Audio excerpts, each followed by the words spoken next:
What is up, gamers? How's it going? Hi. Welcome in, everybody. What's up, you? Saiku, how's it going? And Adagon, thank you for the cheese time. Appreciate it. How's it going? I saw your, I joined your Discord server for the D2 jam. The Dare 2 jam, yeah. It's pretty cool stuff. I'm liking how the website's looking now. But yeah.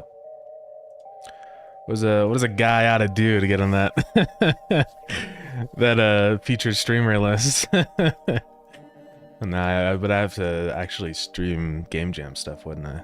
Technically, I have in the past. I've done the Pizza Pit Jam, and then I did do Ludum Dare, the last one. Sure as be people tagged. Ah, okay, yeah, makes sense.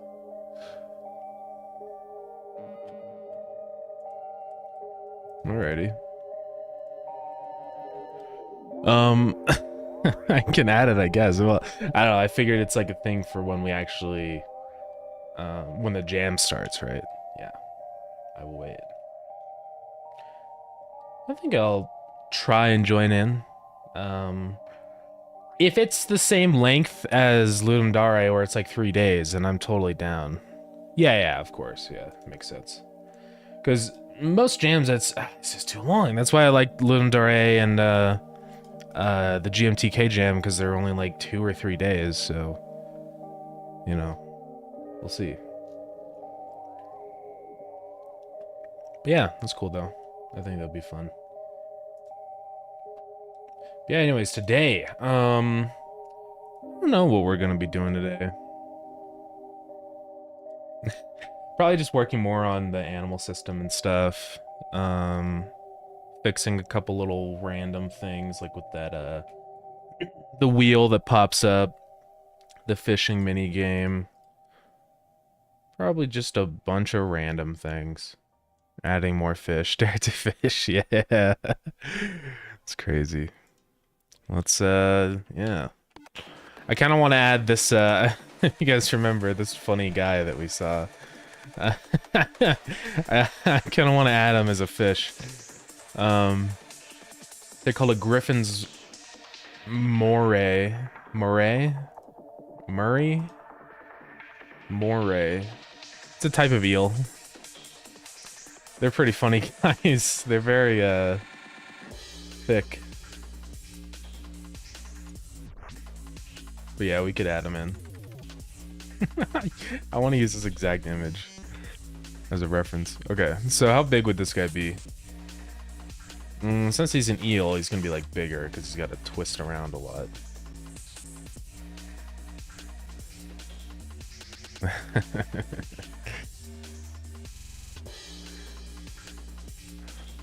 And his mouth is just kind of like open.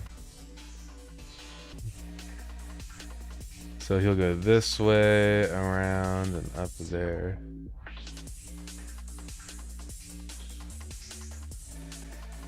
This will work.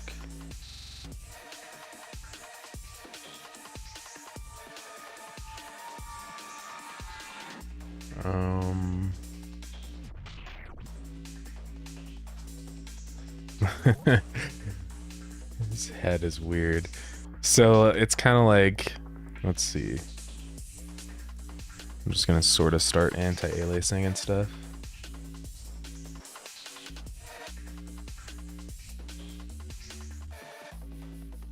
Like around those bits.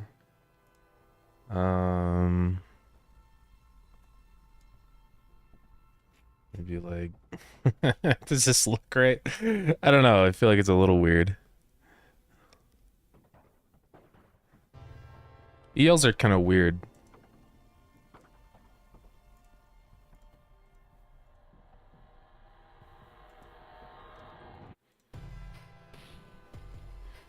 I guess that'll do. He has like a nose up here. And his eyes is funny. Headed on a stream playing a game, and it's apparently up to 600 views in 2 days. Oh, really? Nice. That's pretty crazy. Yeah, it's always hard to tell like what stream is actually gonna what VOD does well and stuff, right? I've had weird VODs that are just like, I don't know why that one got like 400 views specifically, but so that's what they look like. They're okay, so they're pretty wide. They're not like thin, they're not like snakes, you know. They got some meat on them bones.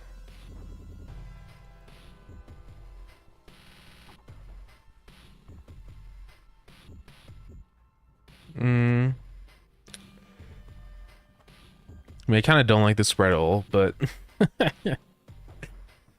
it's a process. We just gotta keep it going.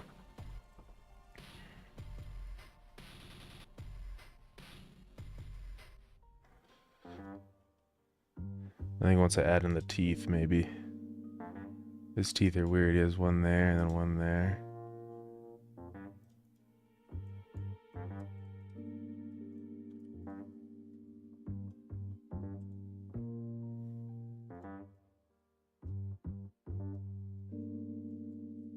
Okay.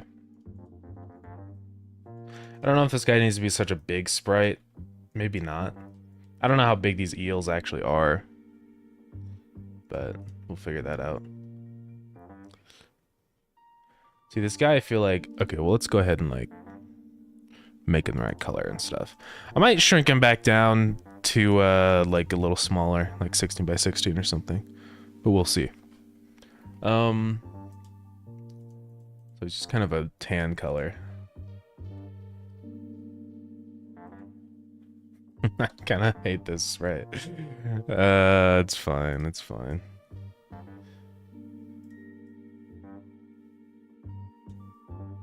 And he kind of has like a... around his mouth. It's like this, he's so ugly. But I guess he is a very ugly fish, so... it's okay.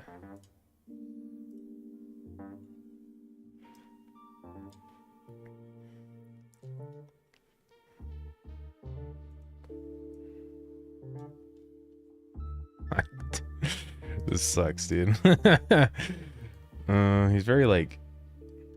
it's like he's got an old person neck.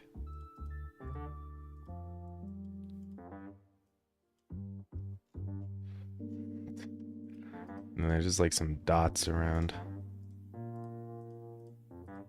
It's very textured. This is terrible. This looks so bad. I don't know. I think this guy's too ugly. It's like the worst spread I've ever done. Okay. Let's do a different fish. Let's do a different guy. It just doesn't work out. Get a different eye? Yeah.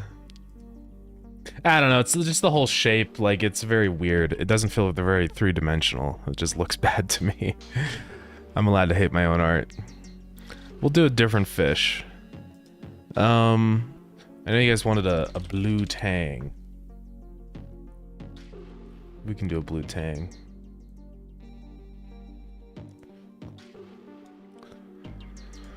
So blue tang has the little tail. It's really a pretty simple shape. It's just like that. It's like a teardrop. Did I get that perfect on the first draw? I did. Whoa.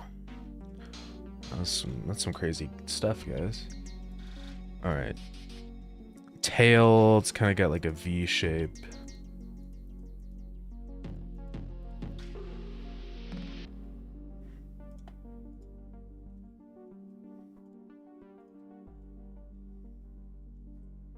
Let's see.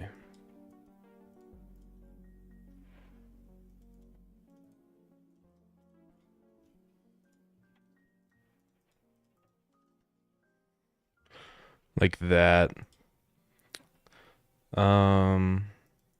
So it's got its eye right there. Now it's kind of weird because the black like merges in with its eye. Kind of like that.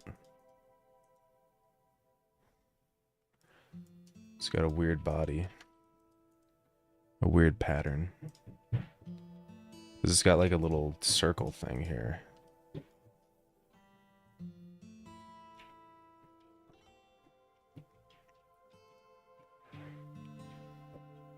And then it's got like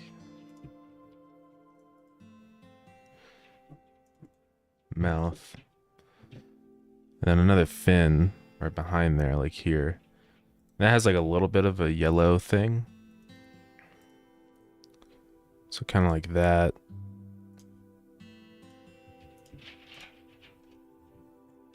Okay. That'll do. Alright. It is fun to draw fish. Sometimes it can be tricky with some types that I want to do, but most of the time it's easy. It looks like a fish. Now, this blue is way too dark, though. Let's go... I really wish I had an in-between blue. I'm gonna make an official new color. Because I keep doing it all the time, but because I have this one and then this one, but there's no in-between, and it's way too dark, so let's do that. I'm gonna modify my freaking palette right now.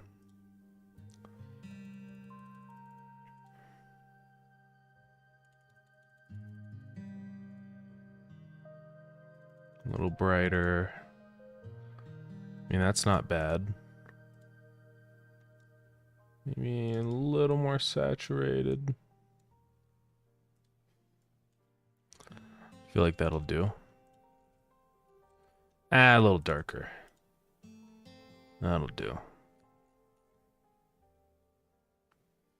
Alright, now how do I edit the palette?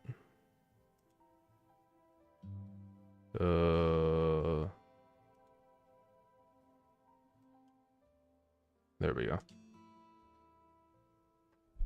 Okay. Finally have an in-between blue. Hey, Generic B, what's up? How's it going? How's the game dev today? It's going good. I'm just, I added fishing in recently, so it's just been a lot of, drawing fish and stuff. But it's been going really good. Yeah. Mechanic is pretty much fully working now. Still some stuff I have to work out, but yeah, it's not bad. I can show that off here in just a minute. Let's see. I feel like this needs to be like... almost like this is like a top fin. What if I went with something like that? No, I think it's fine how it is then. Okay, good enough. Looks like a fish. I finally cleared up my desktop. It's so much better. I should have done that sooner. Sprites, items, fish. Save this as a blue tang. I might change out a lot of these fish types. I'm just not sure, because I might go a different route and not do like real life fish. But also, I realized I made this way too big. I gotta downscale this. That's okay.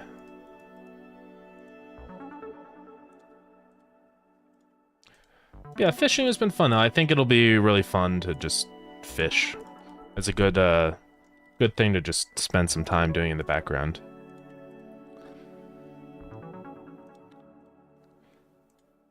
I've tried to make it as interactive as possible, and I think so far things are looking pretty good, so.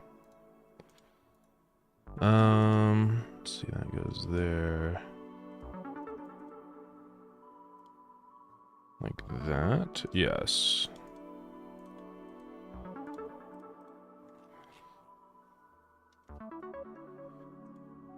And I think I could use some more black. Okay. Anyways. So in my first game yesterday to the Godot Wild Jam 77. Nice, that's awesome. Had a blast for to relax away from coding for a few days. I completely get that, yeah. Yeah, after I do game jams, I'm always just so burnt out because it's just constant development, yeah. Especially the short jams are just so short, you don't get a break. But the long jams are more tiring to me than the short ones, though, just because of how long they are. It's like a sprint, or not a sprint, a marathon. But that's really cool. If you got a link or anything, you're totally welcome to share that.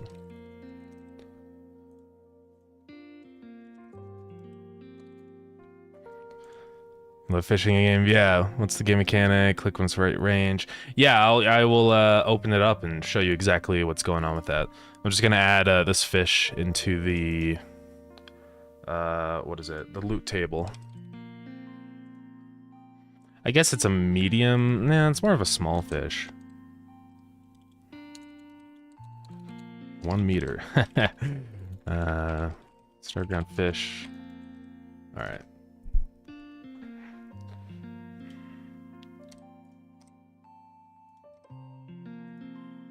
Okay. Let's load up the game, and I will show you guys what we got going on.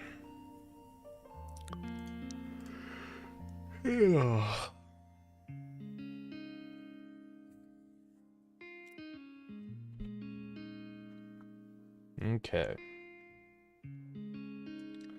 Yeah, there's still no sounds yet. Maybe we'll start working on sounds today for the mini-game fishing stuff.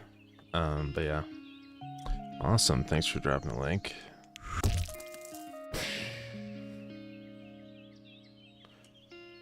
Oh, this is looking cool.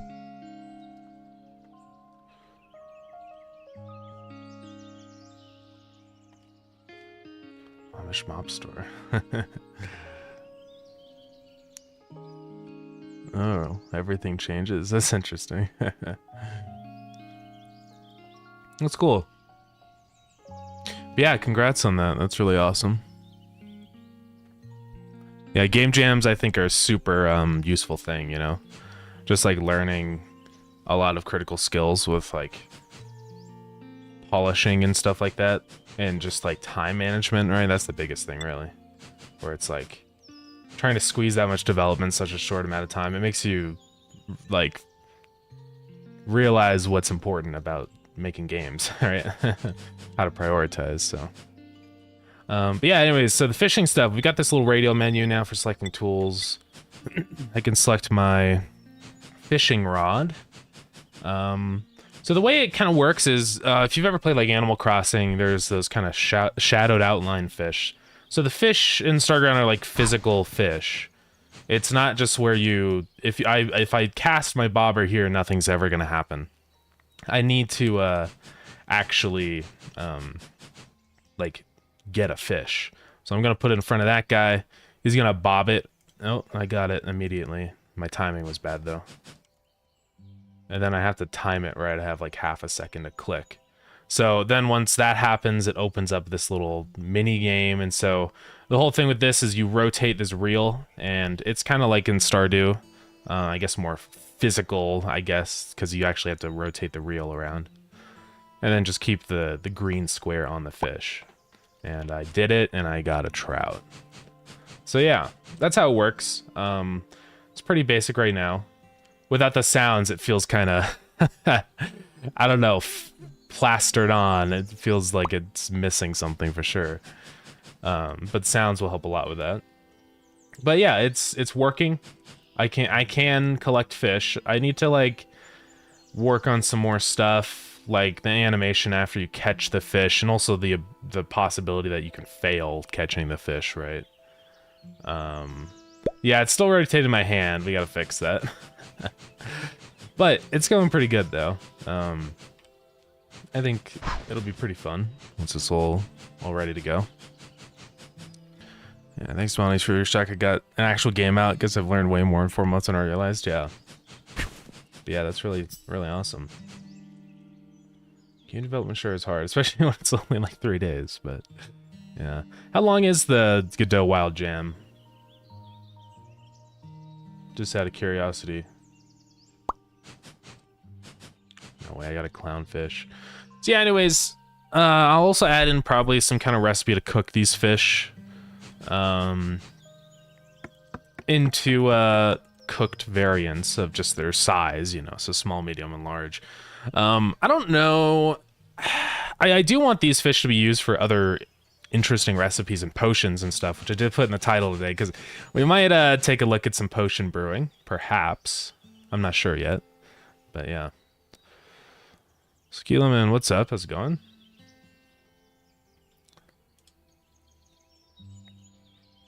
But yeah, we can also make it so that we don't rotate our hand when we're in the menu, because it just looks kind of stupid.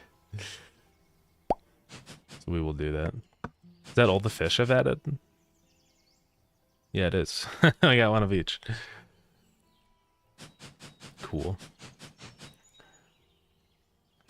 Yeah, and the only thing with fishing is it can really clog your inventory, but I mean, I don't know. I think it'll be okay. I'll probably think of some storage solutions for that, like a boat with storage, right? Kind of like in Minecraft. So that it's easier to go fishing.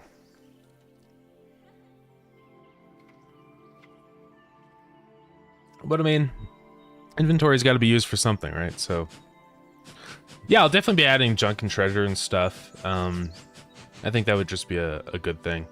One thing that people could do is maybe you could even fish up slag. I already have slag as like a kind of a trash item where you just have to reprocess it. So that could be a good thing to add into the loot table.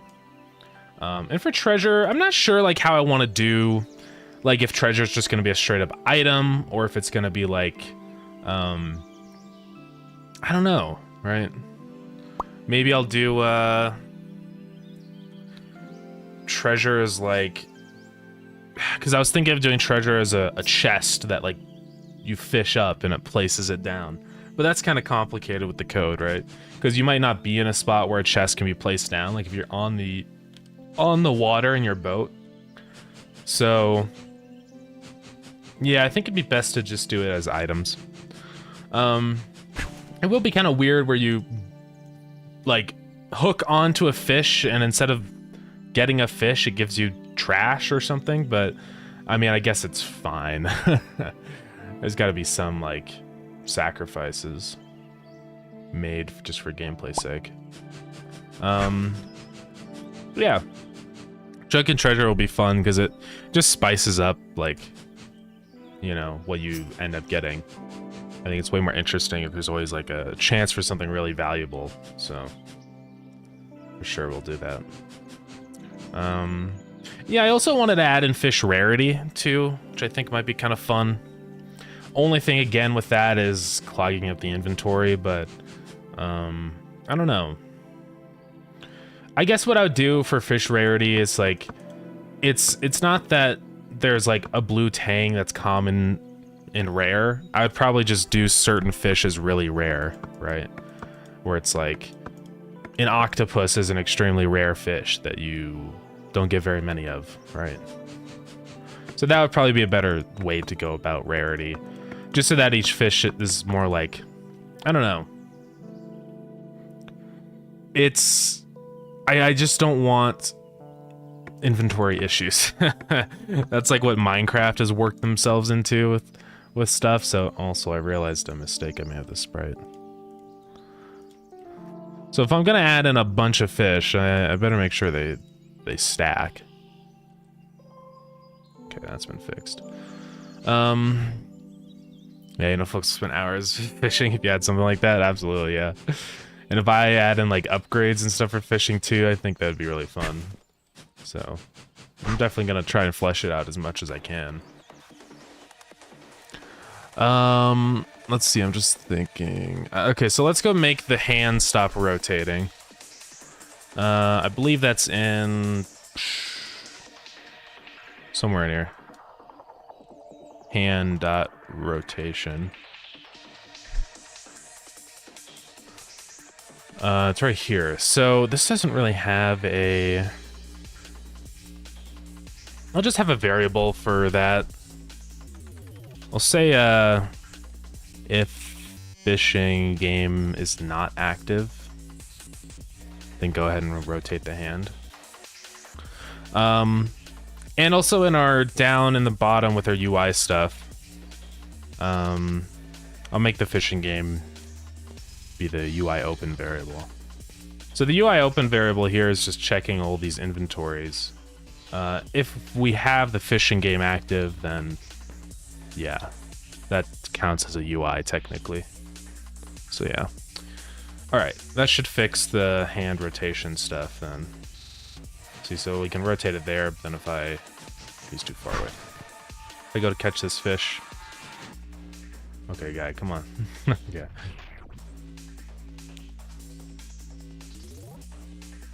Oh, what happened? I guess I just missed it. What's going on? Am I... That's weird. It's not working now? Did I break the game? Let's try this again.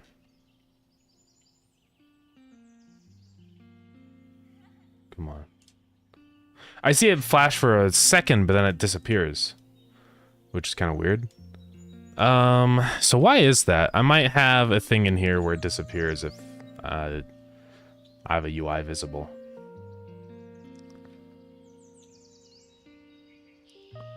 System visibility changed.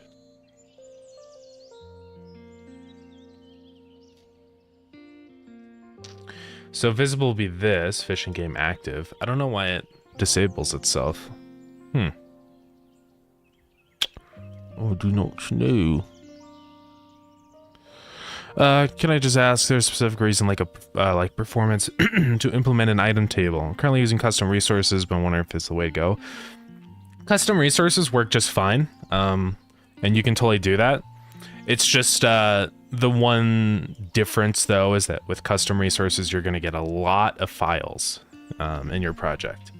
Which isn't a problem, right? You can totally just do a bunch of resources and scripts and stuff for your items and then have it each be a custom resource. And there's nothing wrong with that approach. I just like it being in one file. I just like the organization of having it being in a dictionary, right? So it's really just whatever you prefer. Another reason why I like it in a dictionary, I don't think it's necessarily that much faster or anything like this than a resource, because resources get loaded into memory, and so that will make sure that they're always loaded and they're fast. So I mean, really, yeah, there's no right or wrong way to do that. If you're using like a custom resource system and it's working well for you, then I think that would be absolutely fine. I just do it because it's like easy for me to go in here and access this. I don't have to go find the file and then open it. I mean, technically I have to find it in here, but it's just a case of, I mean, it's not that hard either way. So I guess it's just like, I don't know. They're both pretty equivalent. With performance, I'm not really sure which one would perform better, right? Because it would both be pretty fast. The only thing I would say, I mean, I don't know, because if you set it up right, and if you have like a dictionary, because you need some way of accessing these items and getting the data back from them, right? So I presume that you have a dictionary with keys for the ID or something, and then the data tag is the item. But yeah, I don't know. And the other reason why I do this is just really easy to add on tags and change these items.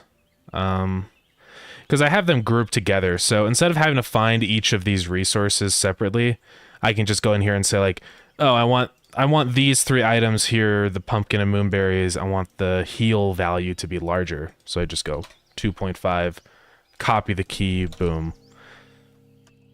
But yeah, I mean, really it's... both ways work totally fine. If I knew more about custom resources back when I actually implemented the system, then I might have done this better, right? But yeah, just easy batch modification stuff. Yeah, that's definitely one of the big reasons. But yeah, I mean, this system has worked really well for me, honestly.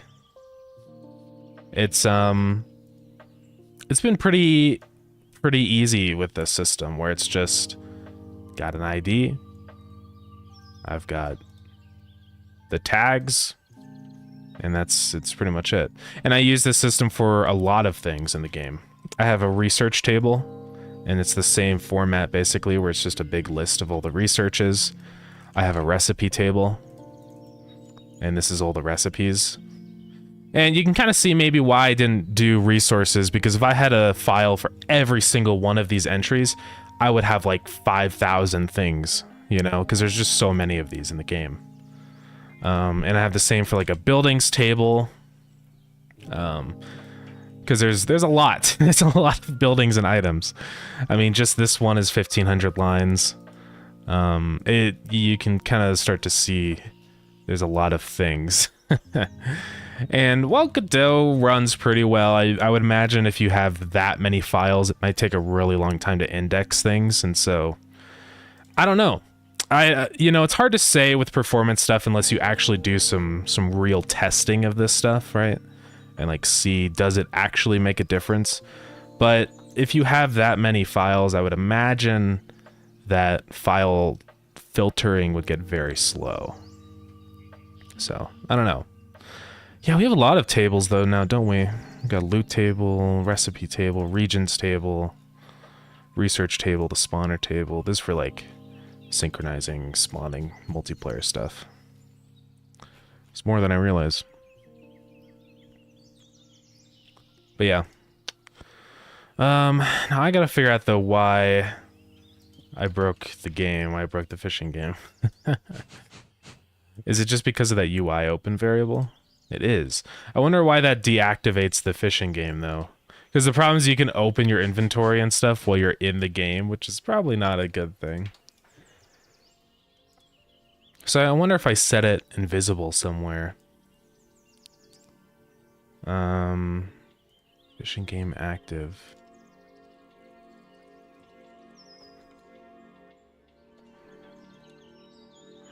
I mean, I don't do anything that weird. Say if I'm reeling in, then I set bit caught, I set it to true. Oh, it's probably here when I release the rod. Maybe. No, that wouldn't happen though. I don't know. Just got a game dev recently and I can't comprehend what I'm seeing. Yeah, it's a lot to take in. It's actually not that complicated in of itself. It's just a lot of lines. All this is it's a dictionary. It's just a data type. And just to break it down, I have this string, which is the key for a dictionary. So if you read up on documentation on how dictionaries work, this should be pretty easy to understand. So dictionaries are basically just a pair. They have, it's a list of keys and then the value, right? So you can do something like what I have, which is an ID, so that's the key. And then the values are these.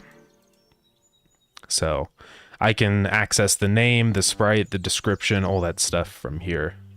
So yeah, that is how that works.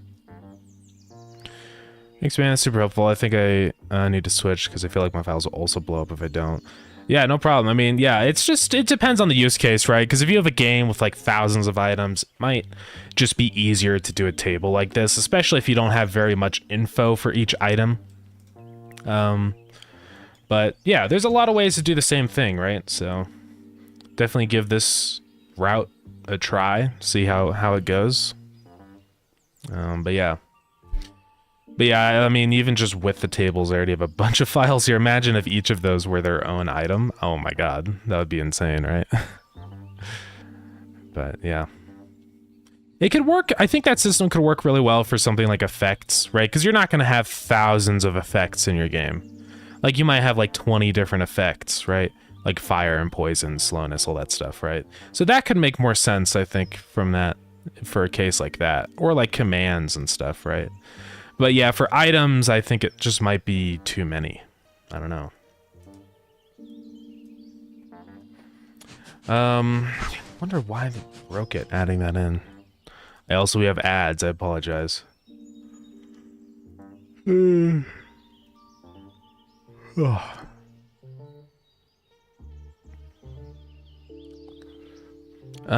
Let's see. I don't know why that does.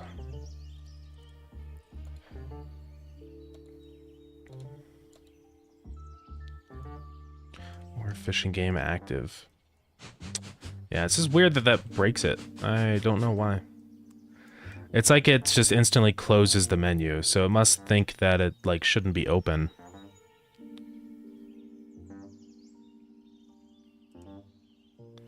I don't know. It's really weird. I wonder if it's because when UI is open, the fishing stuff doesn't get checked. I mean, let's go see.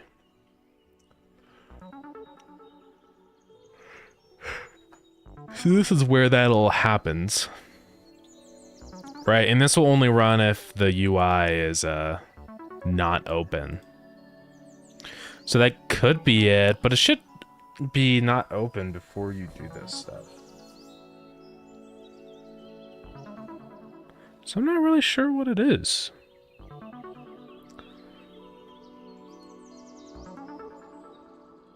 I'm just gonna print right there. It should print that out. Just keep messing around and printing until we can find the reason. Okay, so it definitely printed that. I'm gonna print in other places that could end the fishing minigame, because that could be the reason, like in release charge. I don't think it should do it there, but maybe it is for some reason.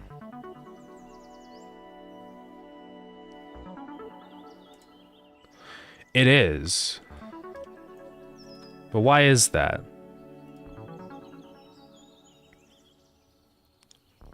Because I say bit fish. Because bit fish will be a value. Weird.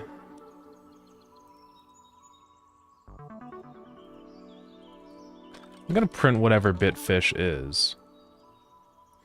So to see if it's like it gets set to null or something, and that's why it's breaking.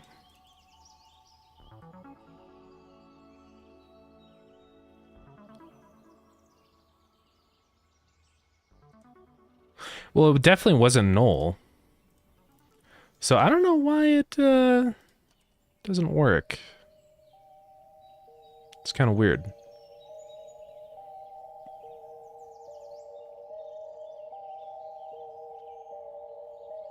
I don't know. I mean, it's not that one. It's just releasing the charge for some reason.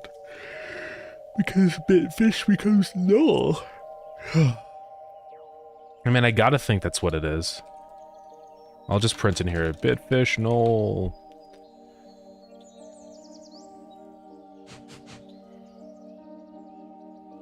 Let's double check that.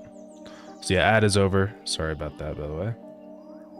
So it is definitely running this code, which is not supposed to happen. Because what happens, or what should happen, is I press here, and it's going to check, like, is the fish valid? Go ahead and say, I've caught the fish, and make the fishing game active. Right?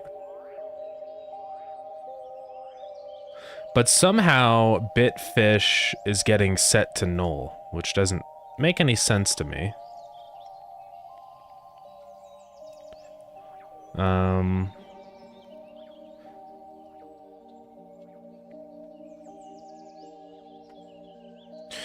Oh, okay, so what's happening is that this evaluates to false because the UI is open. And so then down here it says cancel fishing. And so it just instantly cancels it when we open the menu. So we have to fix that. I mean, I guess technically I could just not make it a open menu thing. It does cause some concerns though. I mean, if we have like this set up. I don't know. I mean, I guess it doesn't have to technically be counted as a menu being open. So let's go do that. So, give me a UI, open, boom, not there, right here.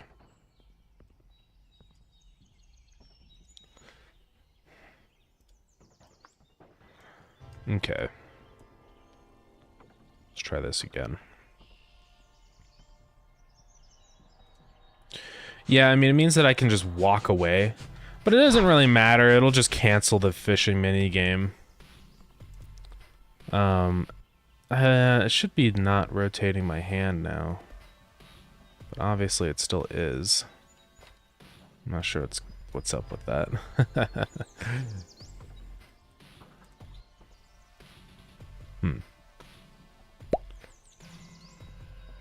Huh? Did I accidentally catch the fish? I did. Because we have the hand dot rotation thing. So hand dot rotation, it's going to be this right here. Well, up at the top, you know. Oh, wait, where is it? Yeah, so fishing minigame is not active. Then rotate the hand. I don't know why it's still rotating. Oh, that's not the hand. So that's for the weapon. We need to stop the... It technically is the laser. So somewhere we say laser dot rotation. Right here. This is the one we need to stop rotating. Alright. Let's try this again. There we go. So now our hand doesn't rotate around wildly. It's honestly fine to have this as like... Technically you're not in the UI. Because I want people to be able to get out of this by opening their inventory or something, so... I think it'll be fine.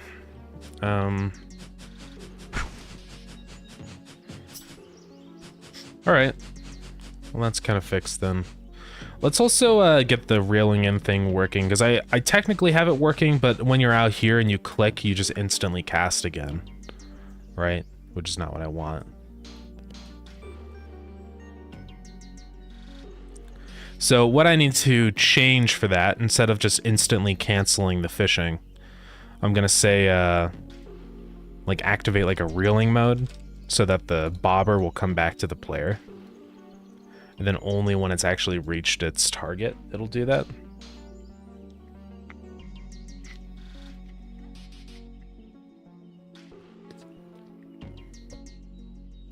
So what I'm gonna say then is... So this is on pressed. So this will be checking for the charge again. But I'm gonna have to change this.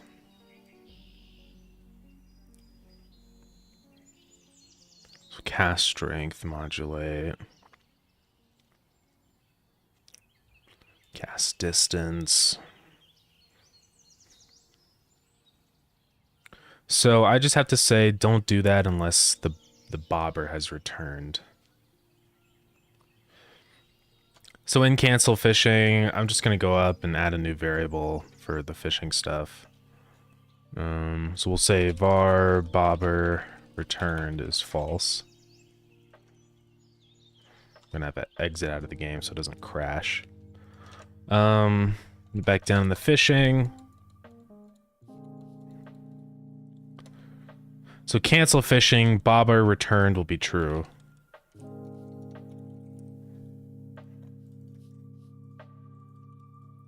And then down where we actually do the actual checking for the fishing stuff. So when we press down here, this is where I'm going to check. So if we are catching a fish, do that stuff. Otherwise, just go ahead and say bobber returned is false and then start a thing. So get tree.create tween. Say var tween. Say tween.tween property of our bobber. I'll just say bobber global position. Final position will be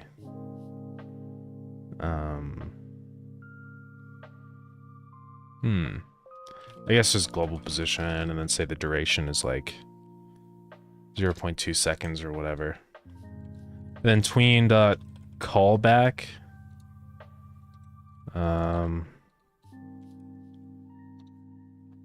We will call back cancel phishing.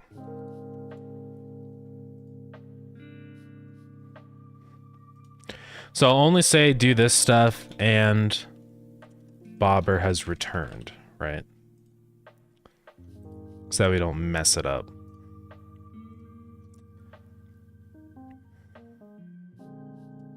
So let's see what this is like. I don't know if this will work. Oh yeah, I should go towards the tip actually. You're correct in that. I can change it so it does that position instead. I just want to see what this does. So if I click, yeah, it just comes back now. Okay, sick. Then we can't do it until, yeah.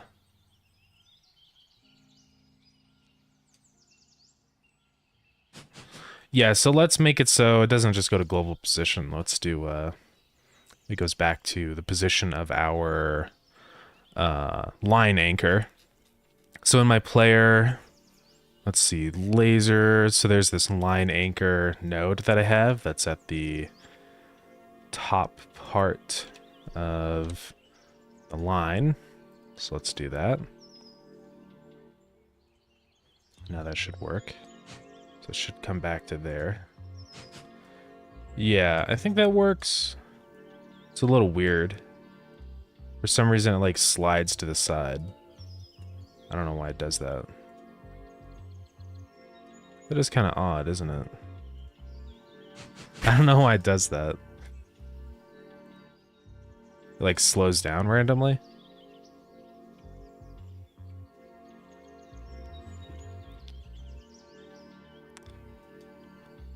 Is it because I'm doing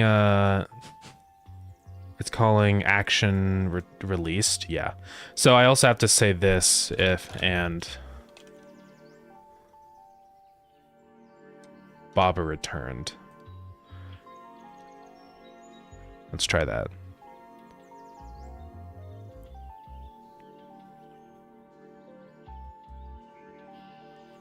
Yeah. That's working nicely. Sick. Alright, cool. So now, yeah, when you click again, it just reels in the bobber. And we can make it so that's a, like change the transition timing. So tween dot set ease, we can set it to, we want it to ease out, and then tween dot set trans is gonna be quad.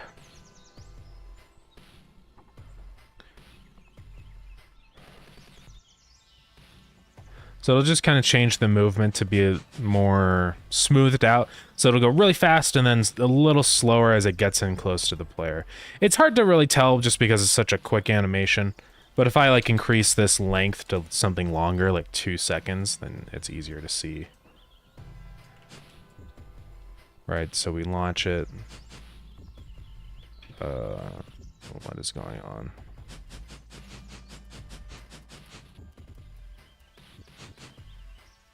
Okay, well, we discovered another bug. It does the reel in immediately, even if we're not actually casted. Which doesn't make any sense.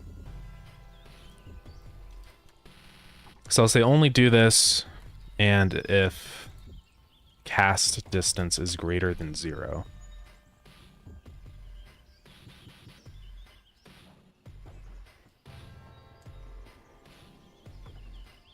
Oh. Is it because I set it back to 0 over here?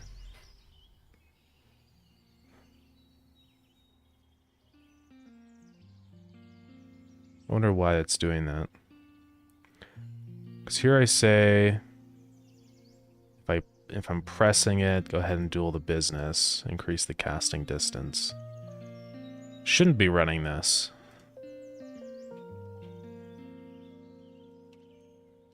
I'll just hit cast distance to 0 back and cancel fishing, which I'm pretty sure I do. Yeah. Let's try this. I don't know why it immediately casts again. So that's kind of a bug. Let's go figure that out. So if Bobber has returned... Oh, it's because I don't set it here.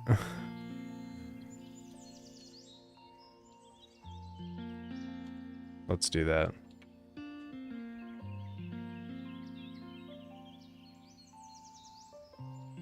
Actually, no, that doesn't make any sense, because Bobber return should be false. So I'm just thinking we have it casted out.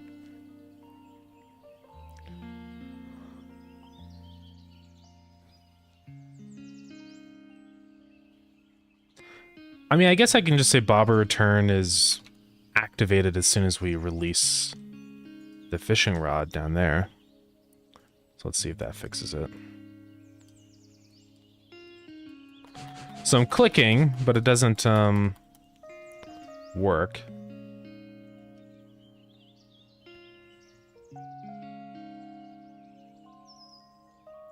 Which is interesting. I'm gonna print what cast distance is.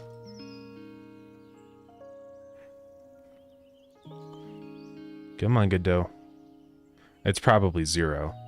Okay, so where does it get reset? So in here, let's check. Cast distance, for some reason I tween it back to 0. I don't know why I would do that.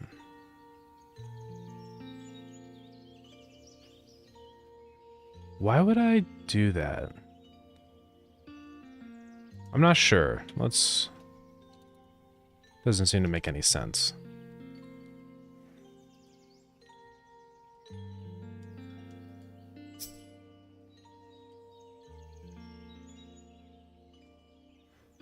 Okay, so you can see the animation better now. So when we click it, it comes in like that. Now, one minor thing is it doesn't go back to the same spot. Like if I move this around or whatever, then it'll go to where it was, but it should be fast enough to where it doesn't matter. Oh, that's why. Because cast distance, so this rotation and vibration will depend off of that. So, that's the issue.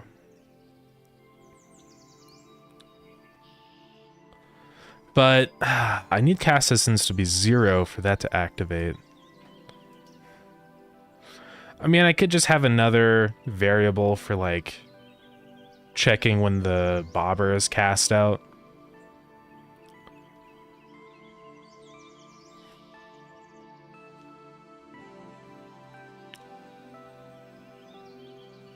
I guess I could also check... On here, I can say bobber not returned. That's what I can do. And then I can fix my casting distance thing. Because that'll only activate when... Yeah, this should work, I think. I gotta get rid of this print statement. It's lagging my engine.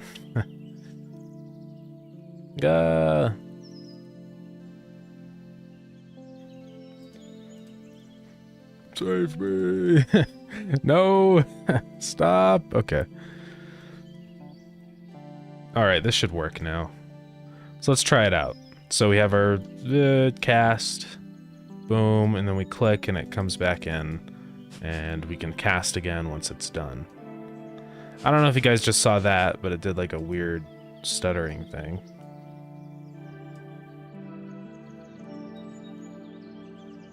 For some reason, I'm able to cast before this returns. I'm not sure how that works.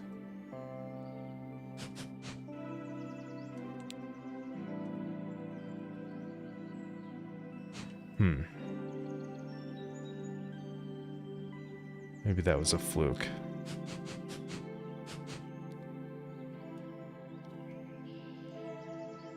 Seems fine. don't know.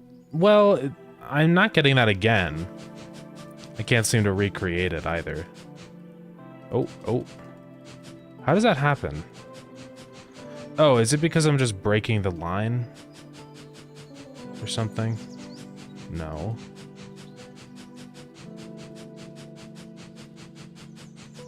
Oh, I think it's because we're queuing up multiple reel-in events. It's just because it's so long. Let's just go make the reel-in event normal length. Right here. Should be 0.2. Because I think it'll, like, happen multiple times. So, it should be fine now. Yeah. I don't think we can recreate it anymore. Yeah, I mean, this is janky, but it's technically possible. Whatever.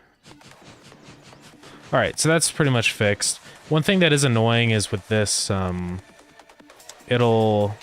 need to have, like, one tweener for the visibility of this. Because if we cast again and this starts to fade out, then it, like, fades out while we're casting and it looks bad. So I need to make it, not do that. Basically, I just need to kill the tweener whenever we're fading it out. So I'll just go down here and make that tweener a variable so we can reference it again. Fishing, I'll just say our charge tween. Then if we go down to our fishing stuff again.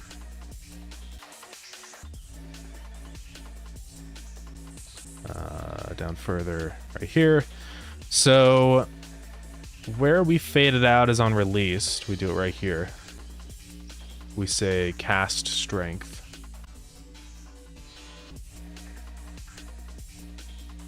So I am going to put this tween on. Now, it is kind of tricky though because we have two tweeners. So I'm just going to actually use two tweens.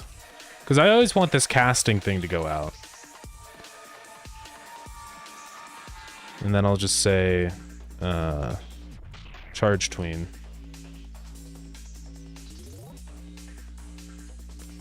Have I done? Okay.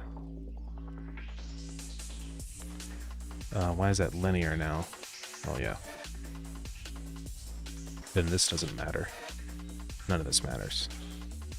So charge tween, that tween property, cast strength, all that stuff. So before I do that, I'm going to say if charge tween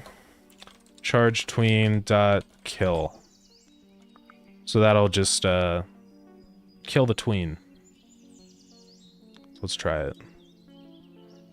That doesn't seem to work for some reason. Oh, I want to kill the tween right when I am charging. Right. So it's gonna be here.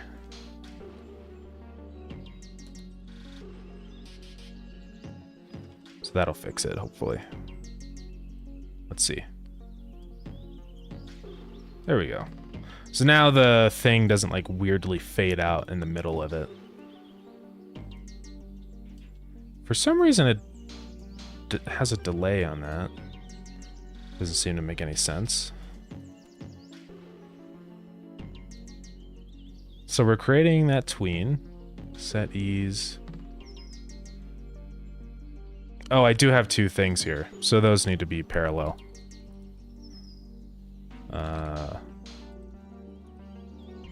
Okay. Expected identifier. Godot, don't freeze. Okay. There we go. Okay, I think we're finally good with all the fishing mechanic stuff now. So yeah, you have that timing, so you, like, click to reel in now. It doesn't just kind of stay there or whatever. Cool.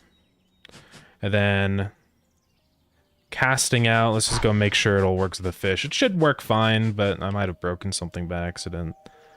So we cast out, wait for the catch, boom, we've caught it. Fishing minigame opens. And I think it'll immediately cancel the fishing, which isn't what we want.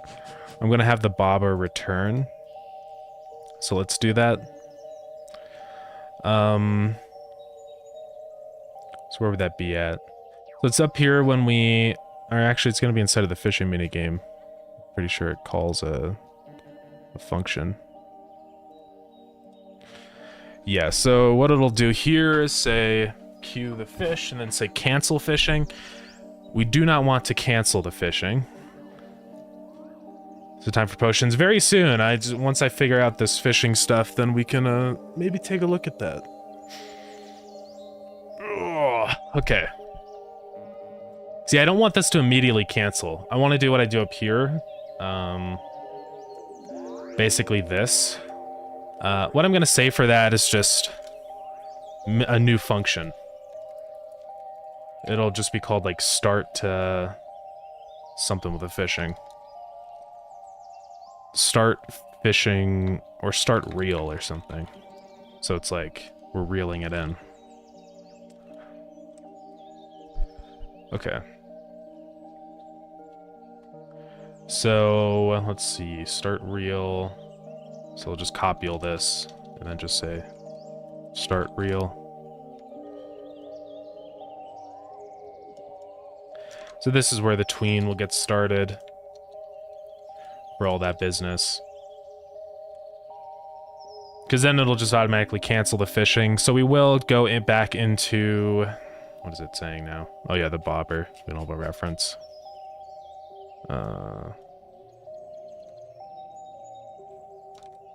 Okay, the bobber. So that's going to bring it back in.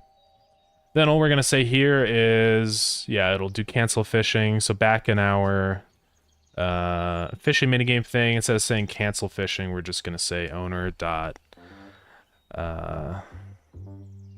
start reel. And it should work, hopefully. Now I'll change where I actually grab the... I can't move. I just can't move at all. Okay, let's just restart the game. So I won't delete the fish. Well, I will queue free the fish there, but when I actually get the fish ID and all that business, I'll get it up there, so...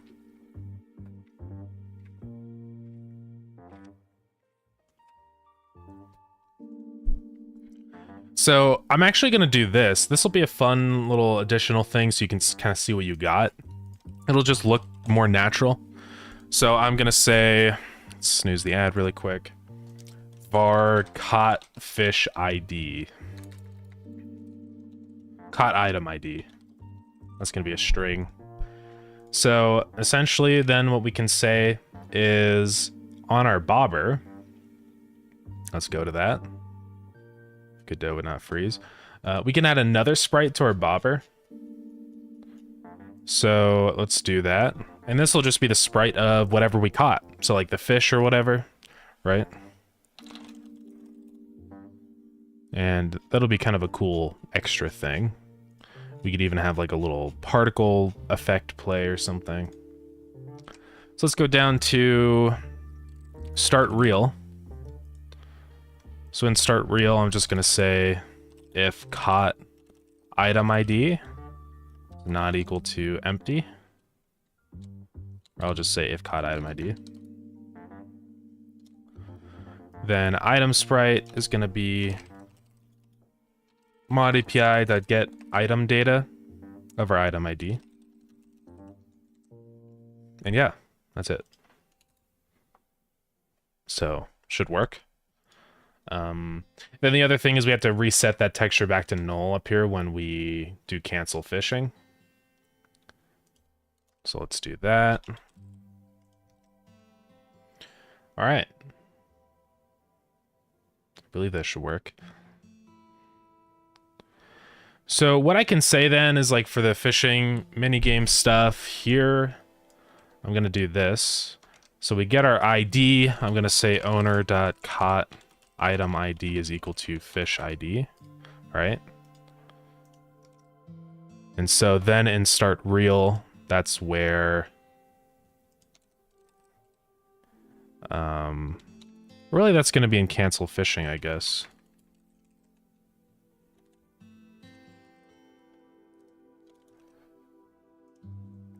So I'm going to say if caught item ID,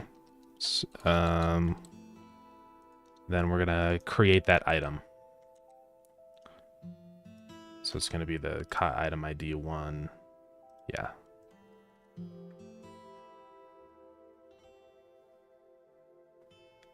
I don't have to say owner to goal position, just goal position. Okay. Oh, and also have to reset the caught item ID. It's down here. Caught item ID will be an empty string. All right. You guys ready to see this in action? So theoretically, what it should do is make it so when we catch a fish, the sprite of the item that we got from that fish will be attached to the bobber. Oh.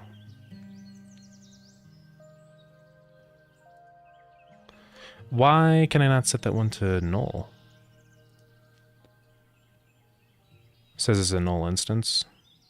Oh, I have to restart the game. I forgot. Alright, but after this, then we can kind of jump into potion stuff a little bit. Should be fun. There are some potions that I want to add. I would like a bunch of these different ones.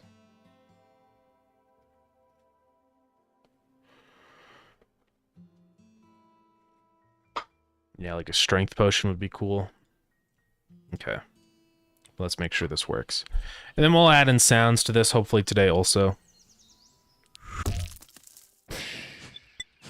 Select our rod. Let's just make sure it's normal here. Doesn't crash. All right, let's catch this guy.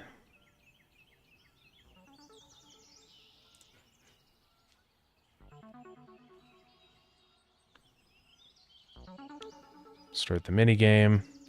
Okay, so it all died. Oh, I didn't say dot sprite. I'm just stupid.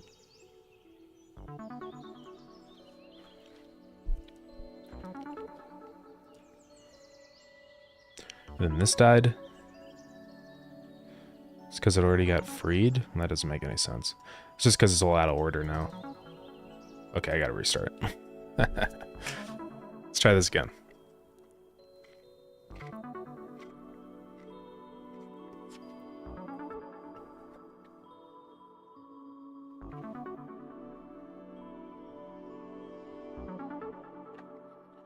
Okay.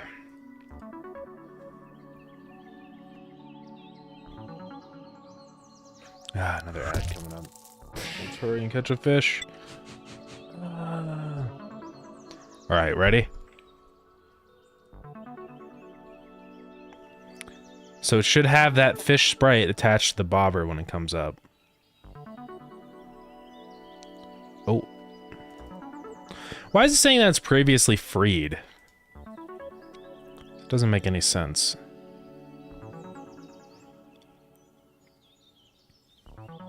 So if catch progress is 1, then owner.bitfish.size.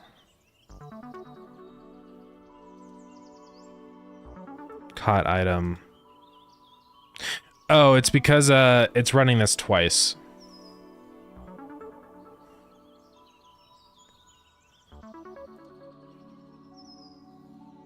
I just had to say if visible and something else that changes.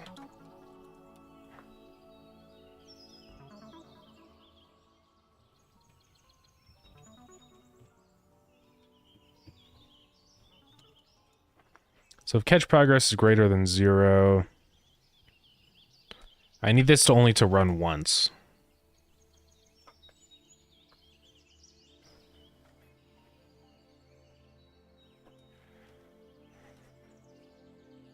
I could just set catch progress to 0, but I want something more robust.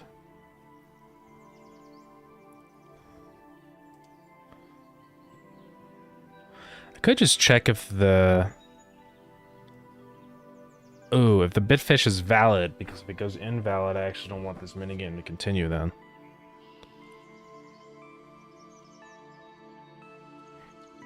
We'll just do that.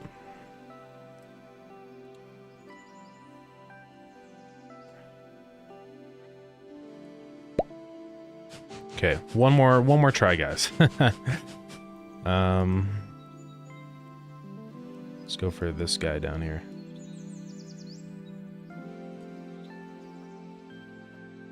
Because, yeah, if the fish becomes invalid or dies or something, then I don't want this mini game to continue. There we go.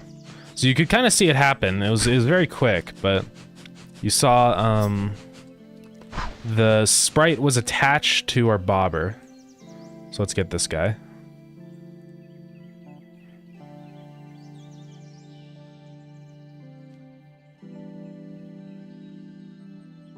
So just watch closely, watch the bobber. And we got the salmon.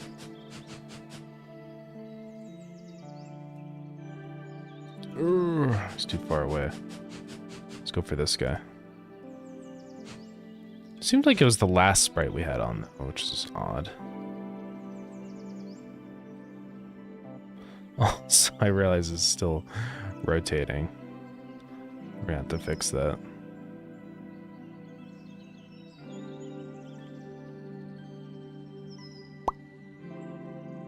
It's so hard to tell. Okay, ads are over. Sorry about that. Let me, how am I gonna do this? I don't know how I'm gonna watch this. Just watch very closely. Tell me what sprite you see. I guess I could just slow down the animation temporarily too. But yeah.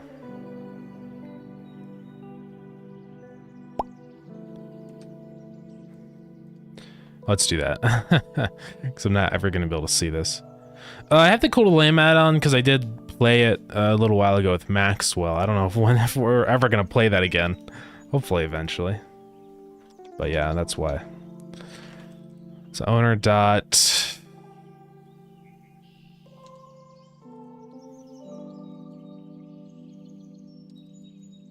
what did I call that variable?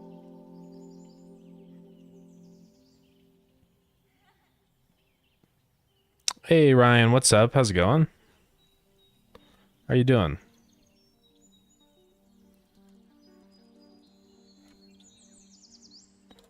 What did I call it? Fishing game active. So I'm gonna say owner.that is false. And then let's also go ahead and do in the player, we're gonna go down to the fishing business.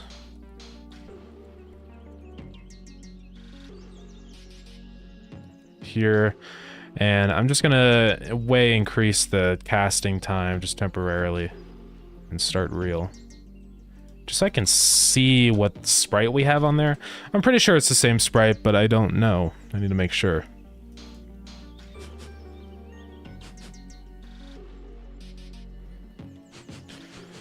Okay. Got him. Oh, I missed it.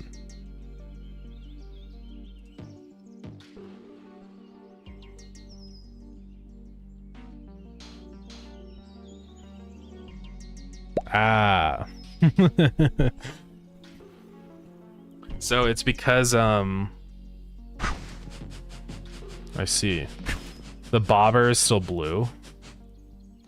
So what I need to do is set the bobber back to white on the modulate. So here I'm just gonna say dot modulate is equal to color 1111. So if caught item ID, I'm also gonna have a time thing here, right? So var real time is 0.1 or 0.2. But if we caught an item, I want it to be shorter. So real time is 0. Or longer, I mean. So that it's like easier to see the fish that you got, kinda. So yeah. We're gonna bring folks back in the program again, nice. Fishing's looking good, thank you, appreciate it. It's going good, yeah. It's pretty much ready to go. Now, thing is that it still has to be integrated with multiplayer. It is not ready for multiplayer. So I'm gonna have to work on that a lot. But it's okay. We will do that. So when I catch this fish, it should go a little bit longer. Let's make sure, though. It wasn't bad. The color was still weird, though. I don't know why it was blue again. Oh, it's because I'm setting the... No, I want to set the modulator to the bobber. Okay.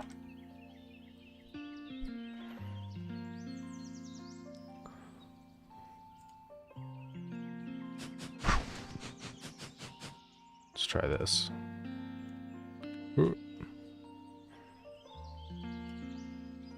Got that guy instantly.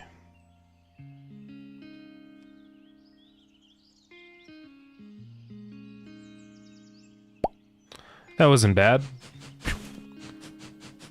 I think that'll work. I would have it go at the position of the tip of the rod, but the issue is that sometimes the rod is in the water. So it can kind of be janky, right? But I think that's good. I think fishing stuff, yeah. All right. Cool. It's only just minor things to fix now, which is good. I have to fix the player hand rotation stuff still. I don't know why it does it weird. So let's search dot rotation.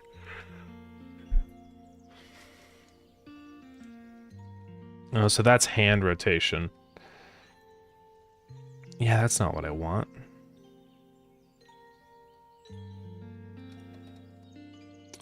I think that's the issue. Because it's still rotating my laser stuff. I'm gonna do this. This will actually help. So instead of using rotation, I'm gonna say laser.rotation for this.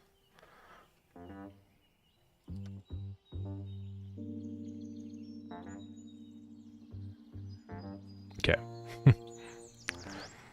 And then also back down in our process event, when I'm rotating this stuff right here. Okay, I do that. Wait, no, that's what I just changed. It's the one where I have the fishing rod out or whatever.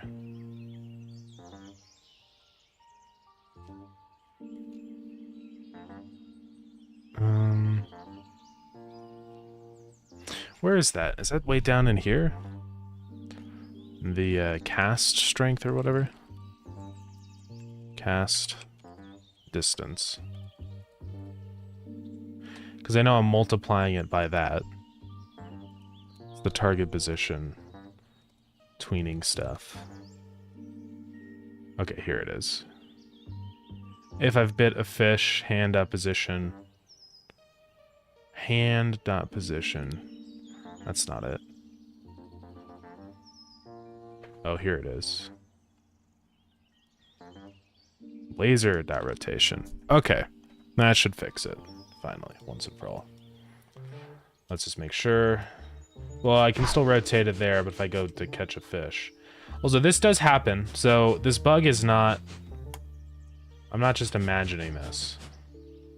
But if I cast this out, and then I click again or something, sometimes it gets reset to 0 again. Like, in a weird way. I'm not sure what's going on.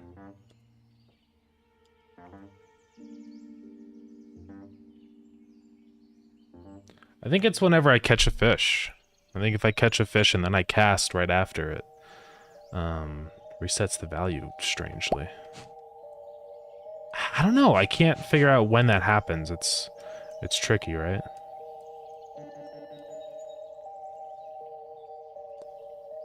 Also, let's see. For this, that does seem to start charging. No, that's normal. I don't know. Still quirks I'm going to have to work out with all this fishing business, right? But, I mean, we're getting there. But see, it did it there. Oh, but now it's okay? Weird. And that just got reset to 0 for some reason. Where did it do that?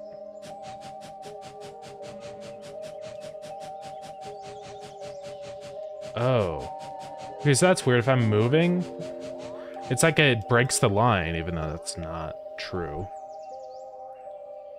Oh, I think I know what's happening. It's kind of stupid. So I only want to break the line if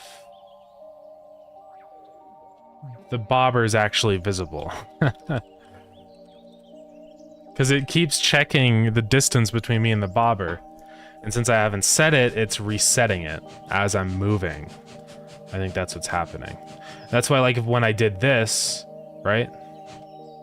And then I start casting here or whatever, it, like, messed it up. So, okay. Weird issue.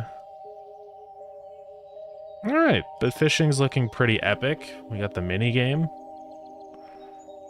I'll have to make that a little more interesting and make it so you can actually lose and stuff. But yeah, it's looking good.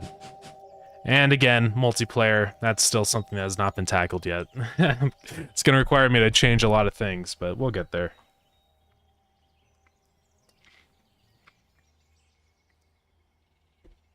Okay. Well, yeah. Fishing is ready to go. Let's think then. We could do potion stuff. I know we talked about that. I have a friend that loves fishing. You might like this game. Yeah. It's not in the game yet, but hopefully soon.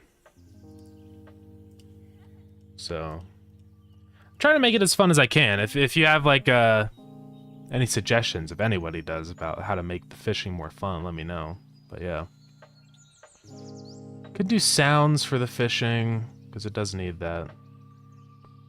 Or we can jump into potion stuff.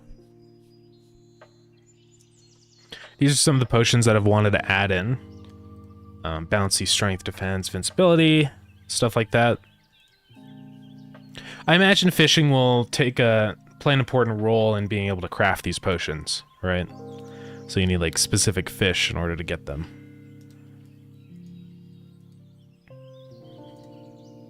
We're also gonna definitely need a shopkeeper guy for fishing. I'm gonna do a ping really quick just to get the ball moving on this.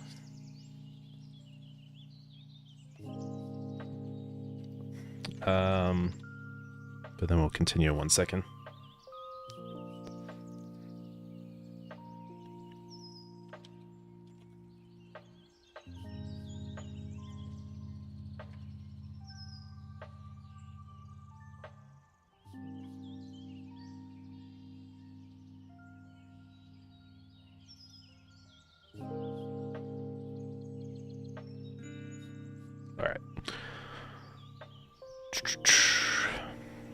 We got the tardigrade guy in.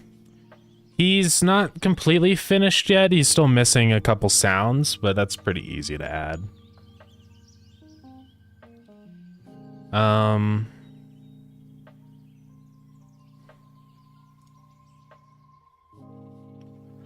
Strength, defense. Yeah, we'll have to figure out like recipes for these kinds of things, right? So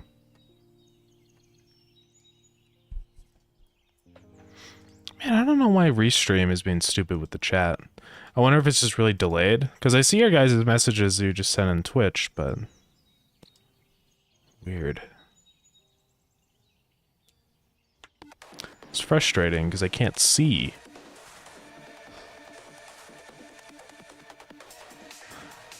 Yeah, that's annoying. Well, anyways. With the shopkeeper's a dude on a shark that just stops by from time to time. That'd be fun, yeah. Maybe. I'll probably have him in the space hub, just so that he's in a reliable spot. But, yeah. What do you keep your GDD in? Yeah, so, I mean, I don't really have, like, I don't use the GDD very much. Because it's kind of the GDD is in my brain. But I do have one... here, there's actually a link to it on the Discord server.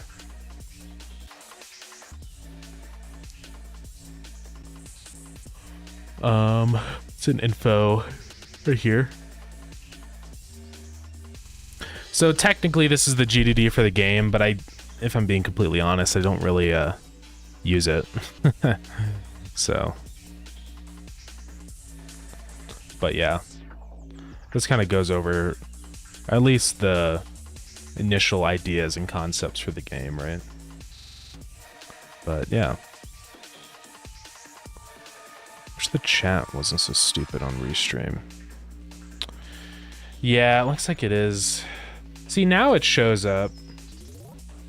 Sometimes it does, but the thing is there's just 2 messages in here that were completely left out, which is really frustrating. So I guess I'm just gonna have to open the YouTube stream, which really sucks, but whatever. Yeah, that's kind of annoying that that does that. Live. So I guess I'll just have to have both open, yeah. Alright. Ugh, I hate this layout, but it's fine. I wish I could just have, like, I don't know, maybe there's a YouTube API I could connect to and make my own little chat window. Yeah, we'll see. Well, I'm sorry if I missed any other messages. If I have missed messages, please let me know. I was just reading through to see if I have.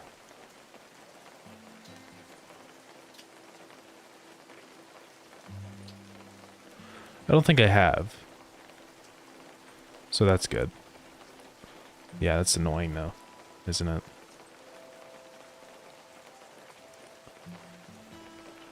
Yeah, I find that the restream... Yeah, I already read that. I want to get my projects more organized. I wonder if that helped. Yeah, I mean, I think it is helpful, at least just to do it once and kind of like think about these questions, right? So like if we open that GDD back up, like what's good about this is like it's not necessarily something you have to constantly reference, but it's just like an exercise for trying to understand what your game really is, right? Because it's stuff like the summary of your game, what are your inspirations, you know, thinking about like the software you use and the genre and the platform and your target audience and all that stuff, right? So it is, I would recommend making a GDD. You don't necessarily have to follow it to a T, but it's a good like basis for things, especially if you're just starting to work on the project, right? Honestly, what I like for kind of project organization and planning is Miro. Now this is specifically good for, oh no, I hope my email didn't get deleted with that. That's my school email. I think it's gone. Okay, I can still log in, but I'm gonna have to change that email. But I like Miro because it's like I can plan out the game visually. So, if Miro would load. So I would recommend this if you want like a visual space to plan things out in. And honestly, if you're gonna just be working on stuff solo, just use Obsidian actually. Because I think Obsidian can do visual stuff. There's like a canvas you can create. Yeah. But what we have on the Miro is it's just like a big, massive canvas of ideas and stuff, right? So it's like, it's just a good way to do it, I think, to plan out ideas and things that you want for the game. Yeah, it's better than Google Docs in a lot of ways, because the thing is you can draw in here, and everything's kind of just on this big canvas. So it's not like you don't have to write this and then this. It doesn't have to be in order. Oh, Obsidian. Yeah, I would definitely recommend Obsidian over Google Docs, because you can use this without an internet connection. And there's some really interesting things with Obsidian. So first off, it has folders, and you can have multiple like documents in here, very accessible very easily. But you can do this, you can have a canvas, and it's just like Miro. So it's great because you can add a note from the vault. It's super, super cool. So like I have this here, right? So I can go into this canvas and I can add the note that I have here. So now here it is. This is the stuff that I was writing out, right? And I can have this open in the canvas. and then also like draw stuff in here also, right? You know, what is this, a card? Okay, so you can have like text and stuff, and then you could do like lines, so you can kind of organize your thoughts and stuff. So it's very similar to Miro in a lot of ways. I don't think there's actually like a drawing tool in here, but you can import images. So I would actually really recommend Obsidian. It's pretty cool. It's completely free, which is awesome. The only thing is that if you want like online note connection stuff to where it syncs between your mobile devices and stuff, you need to pay like $5 a month or something. But you don't need that if you're just developing on your computer. So it's really sick. I would take a look at Obsidian. It's helped me a lot, just kind of organize and keep track of everything, right? And I think it's been a really big help for that. So I really recommend it. And I love some of the things that you can do in the notes. So it's like, if you do this, if it's dash, left bracket, open, right bracket, you create a check mark. So this is a wonderful thing for game development stuff, because you can write down tasks that you want to do for the day and you can just check them off. So it's easy to keep track of them. What I always did before that was like, I would write down my goal or whatever. I don't know why this is being weird. Okay. Right, like I write down my goal, and then I just put dashes, but it's kind of hard to tell when that's actually complete. This is so much better, being able to do check marks. So, I know technically you can do it in Google Docs, but I think it's more difficult to do that. Yeah, $50 a year, it's really not that bad for like the ultimate note-taking app, because it's very nice. I do like Obsidian. It's been really good. Even though I haven't used the canvas stuff very much, it's just harder because I work in like a team, you know, so I can't just use the canvas. I have to use Miro for that. But if you're doing solo stuff, then definitely use the canvas because it's awesome. And yeah, Obsidian also has like plugins and stuff. You can do somewhere. Oh yeah, there's also this graph view. This is really cool too. This is like it's a graph of all your different documents, and you can have links to your other documents, and then it'll like add lines in between here. So it's like it's almost like creating like a Wikipedia page in a way, where it's like you have a home page and it can link to other parts, other pages. It's really cool. Being able to, there's just so much room for organization with this stuff, right? Oh yeah, I think I actually have a plugin in here in order to draw stuff.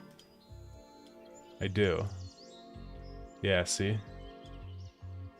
So you can get that plugin and then you can draw stuff in here, which is awesome. Right? So yeah. There you go. Trying to find where the plugins menu is. Somewhere around here. And so you can also like open that, that'll show the links. I know there's an options menu somewhere. Here it is. It's down in, yeah, there's core plugins like these, audio recorder apparently. That's super cool. Format converters, you can publish your notes publicly, host your notes online as a website, wiki, or documentation. That's actually super awesome. Commands, slides. That's Obsidian Sync. So there's so many cool things you can do in here, right? And then there's all the community plugins. Those are just the official ones. But you can just search online, browse all the community plugins. There's so many. So, really, really cool stuff. I'm very much enjoying it. I think it'd be super fun.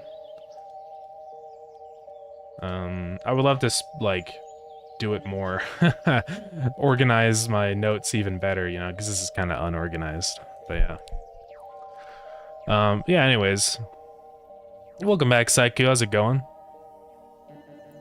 Do you know my Godot might not launch on my computer? Run it just fine on my laptop. What graphics card do you have for your computer? Because Godot is kind of specific about that. You have to have Vulkan.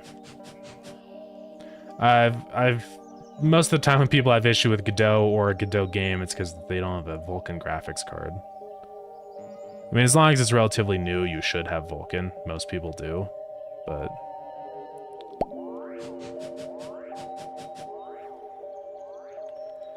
It wouldn't hurt to check. Pretty good. I hit top 5,000 on Tetris My Country. Let's go. That's awesome. It's an integrated GPU? Okay. Then what CPU do you have? Because that's how we can figure that out. You do not have to have Vulkan? I thought you did. I guess maybe it's just Vulkan for forward plus then. Okay, so it's probably not that. I don't know why it wouldn't launch. So you just can't get it to open? I'm not really sure. Because I haven't had that issue before. I mean, I've been able to run it everywhere I need to.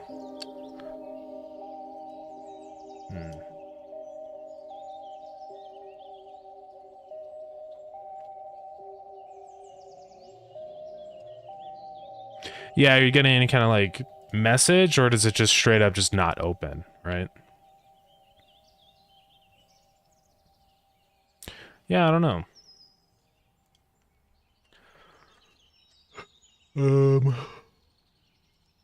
Well, let's add some potions, I guess.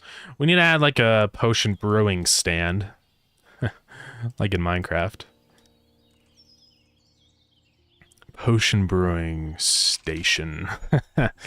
Yeah, it's blue tang. I added clownfishes in the blue tang, so yeah, Finding Nemo moment.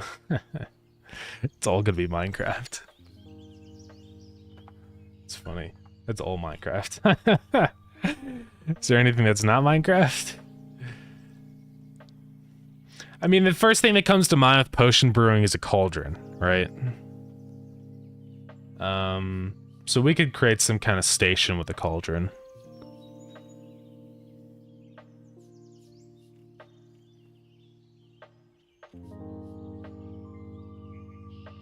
Maybe like it has a little workbench on the side and like some knickknacks and herbs or whatever. Yeah, we'll figure it out. I have to add crush. like the soda? What do you mean by crush?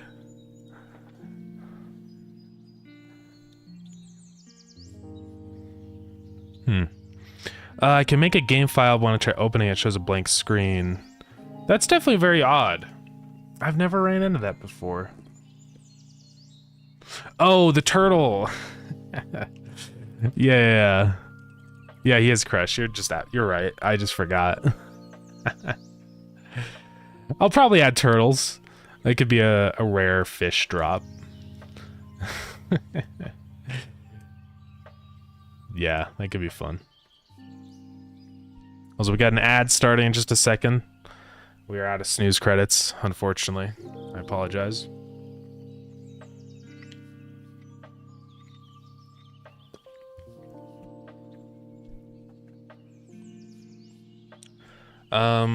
Okay.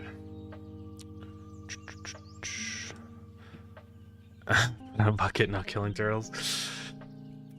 I don't know, but they're just like items, so I'll have to figure out how we're gonna do that then. It's not that I want people to kill the fish, but you know, Stargrounders gotta eat. Any fish suggestions? You should make a thing on the Discord. Yeah, I could do that.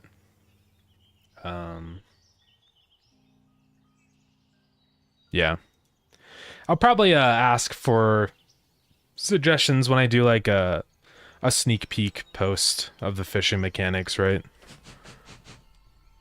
For everybody on the Discord.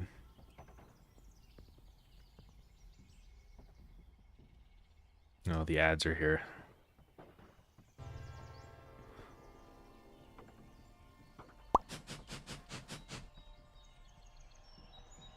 All right, let's just get cracking away at this thing then. So, potion brewing. Thank you for the link, Ryan. Appreciate it. What would this table look like? Here, I'm just gonna open a really big canvas and we'll just start drawing. So we need to go open our tool bench.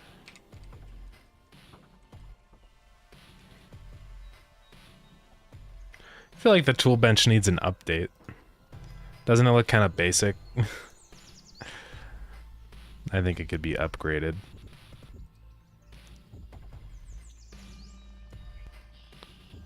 Didn't get an ad? Well, good for you.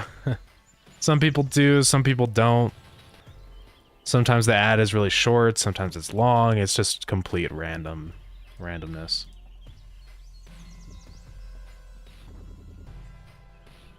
So I want the main feature to be just a big cauldron here, right?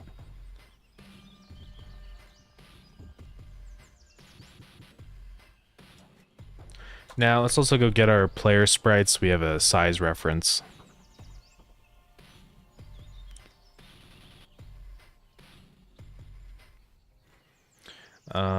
Let's see. All right, ads are over. My apologies about those. Besides that PDF you gave, any other game dev books you would recommend? Game programming. I don't think I gave that PDF. Game programming patterns. Nystrom. I never linked this, I don't think. Might be thinking of somebody else. I don't think I did. Unless I did, I just don't remember. I don't think I did. I don't know who Bob Nystrom is. But yeah, I don't know. I don't really read a lot of books, if I'm being honest. One, it's not a book, but I do, what is it? It's the Make Games Tumblr. This is a good thing here. I believe this is the person that made Spelunky, and they have a lot of posts about like game development. Here, they have like a website. I would recommend some of the posts on here. I forget how to get to the posts. Here it is. There's some interesting info here, right, of like different things here. This isn't the place I'm trying to find.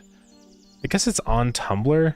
I don't know. Tumblr's weird, where it's like, but yeah, there's some really good like posts about stuff here though, about finishing games and stuff, right? So this is one thing I guess I could recommend. Because this is a person that's gone through it. Spelunky's a very popular and successful game, so this is a pretty good resource. But it's definitely interesting to read through all of this, so this is one thing I can recommend checking out if you just want some, I don't know, random game info. Yeah, Pirate Software also made a website. Dr. House, I know, it's crazy. Oh yeah, I was getting the player sprite.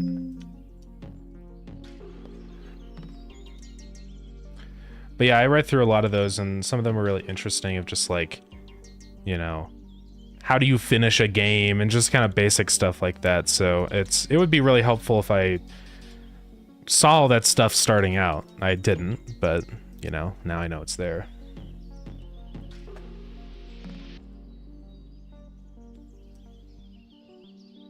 Cauldron. Yeah. No, it looks stupid. We're gonna make it not look stupid.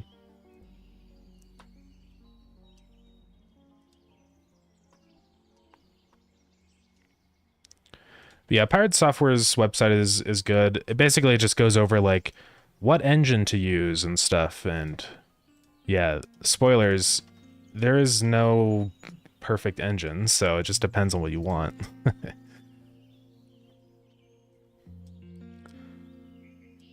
Yeah, what's up, Base? How's it going? We may talk about some fishing stuff later if Max is free. So let me know. Well, I'll let you know if we're gonna discuss that stuff. I don't know what I'm saying anymore.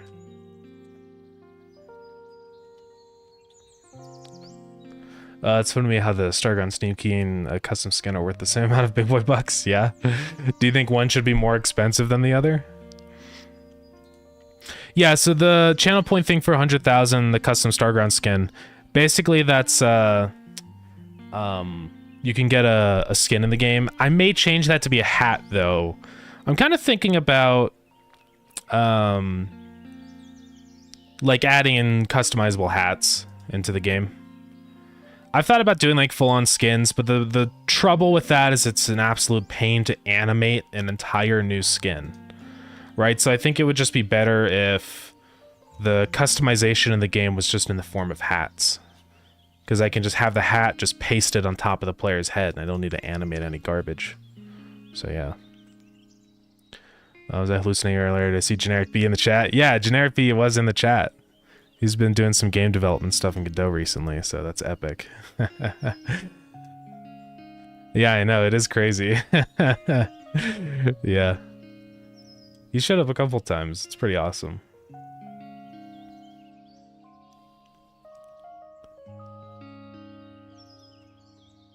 I've looked into it, but it doesn't work. I guess I just have to find out how to stream my laptop to my computer. You could also try running Godot through Steam. Some people that have had that issue I've known have done it through Steam, and sometimes it works, sometimes it doesn't make a difference, but you can give it a try. I think one person redeemed it. I think it was Oshik or something. But I don't know if they ever actually decided on what the skin was going to be, so I don't know. Make it moddable? Yeah, I'll definitely make hat stuff moddable for sure. It's just going to be sort of like an item that you put onto your head, so yeah, it will definitely be moddable. Just looking at examples for cauldrons. I kind of know what I want to do anyways, but just so I get some ideas. I don't think the cauldron needs to be very complicated. Yo, thank you for the cheese time.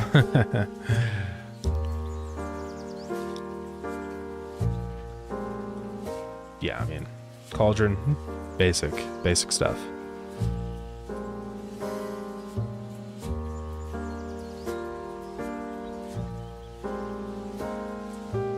I know this looks bad, it's temporary, don't worry about it. Looks like a peanut.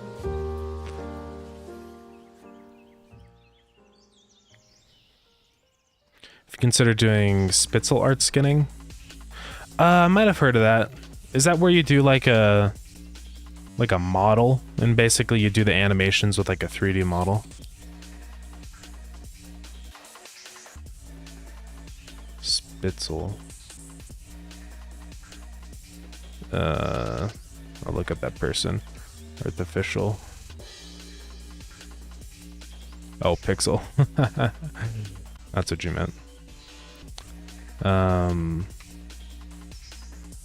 Yeah, so basically you just mean like applying a texture to a 3D model, kind of, right? Or not even just a 3D model, but like doing the animations through code, right? Sort of like this. I've seen this game before. Okay, yeah, this is the video I've seen. That's the one I thought you were talking about. But yeah, what he does in that video, it's pretty interesting. Basically, the character in the game is actually like a model, and the skin is just a texture. So it's almost like Minecraft in a way. It is a cool idea. It would be cool, but I'm not sure. I don't know. Maybe we can implement something like that, right? But yeah. I don't know if we're gonna have to do like a custom shader for that though. We probably would have to. There's the guy with the hammer. Dude, I don't know. That'd be funny if it was like a rare chance to one of the cauldrons have a Diogenes in it.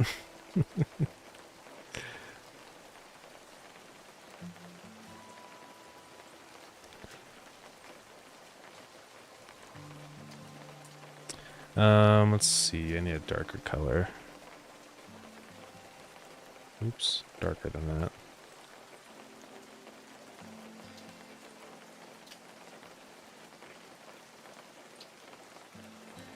So this will go, let's make it a little wider.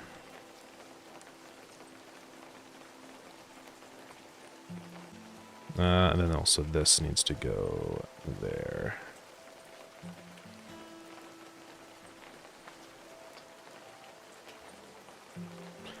Boom, boom, boom, boom.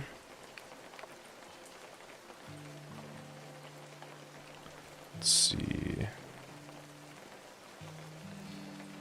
Sort of like that, and we'll do like some, bring down the highlight area.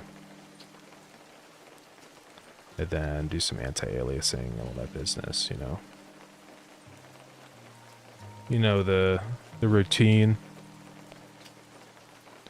Space that out. We need handles. We'll just add them on over there. Sort of like that.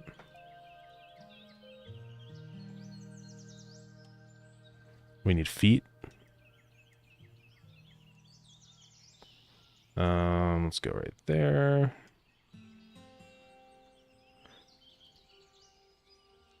Okay.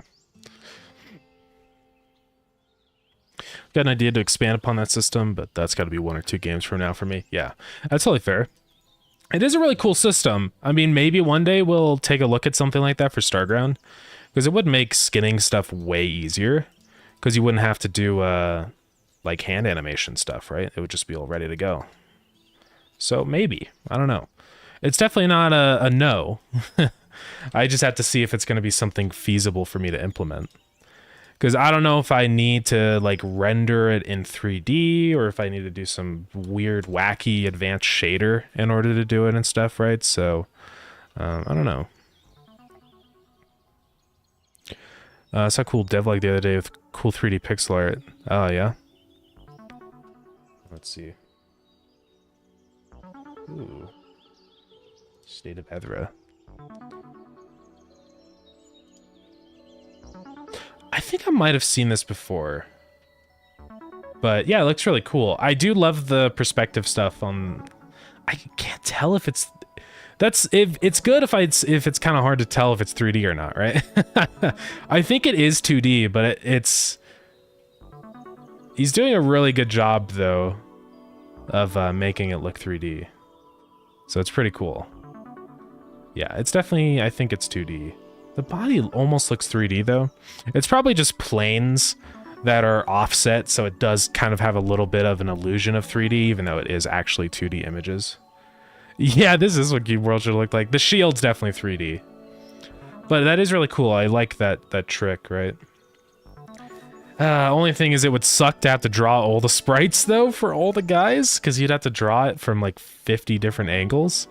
So that kind of sucks, but, it's definitely a cool look, though, for sure. Yeah. That's pretty awesome. I'm liking how that's looking. Yeah, there's some pretty cool stuff you can do.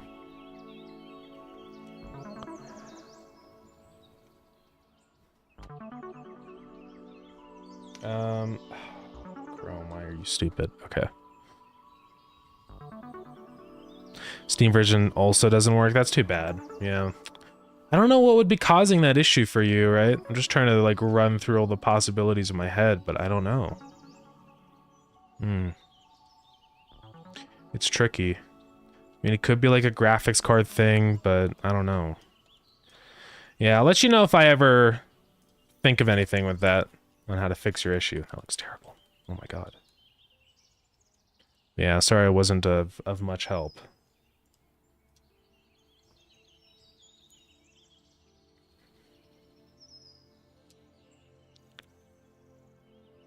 But yeah, Smack Studio, I've seen a lot of ads for that, funny enough. It's kind of cool, though. You can map your 2D drawings into 3D stuff. It's funny because it's like more of a tool than a game. But it is a game. Looks like a cauldron, I guess. I don't know. Looks okay. I feel like there should be some metal. Or like gold or something, you know? I feel like the handle should be gold. I don't know why.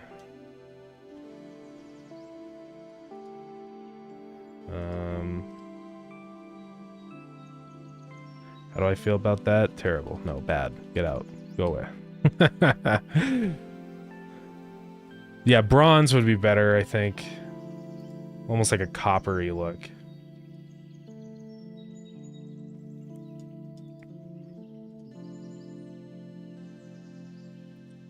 That's better.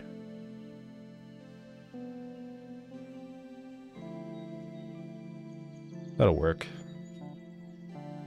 Technically this side would be engulfed in darkness, but I don't know how I feel about that though. Nah. Yeah, I feel like it needs like a symbol or something, right? So.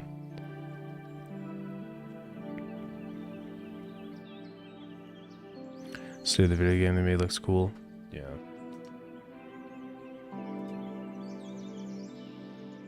Oh yeah, State of Ethra. It's pretty cool. I do like how it's looking. I'll have to keep up with that.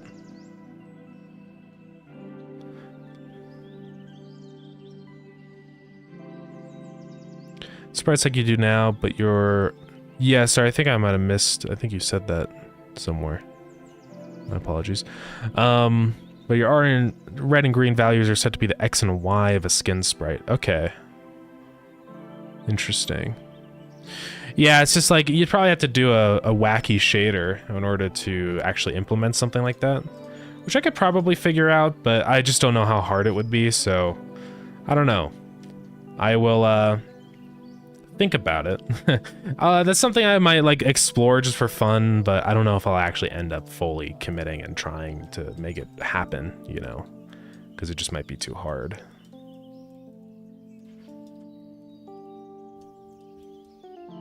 But it's definitely a cool idea.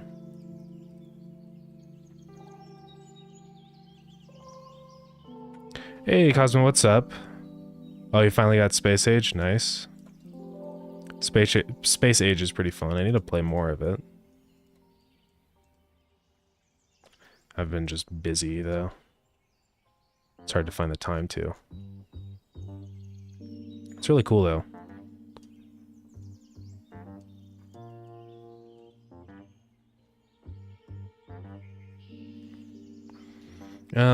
Okay.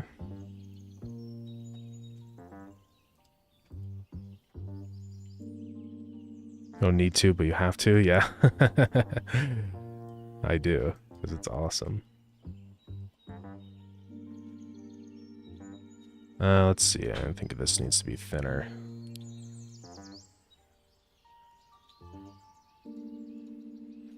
It looks okay. Actually, let's do that. Actually, let's do that. Okay. Alright, so that's the cauldron part of the workbench. I want there to be more to it than just a cauldron, though.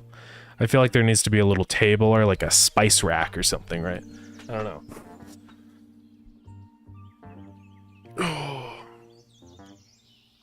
Oh man. You have to. Thank you for the hydrate.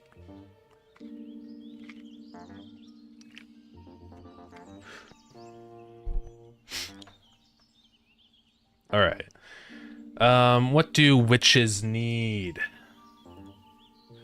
What do potions require?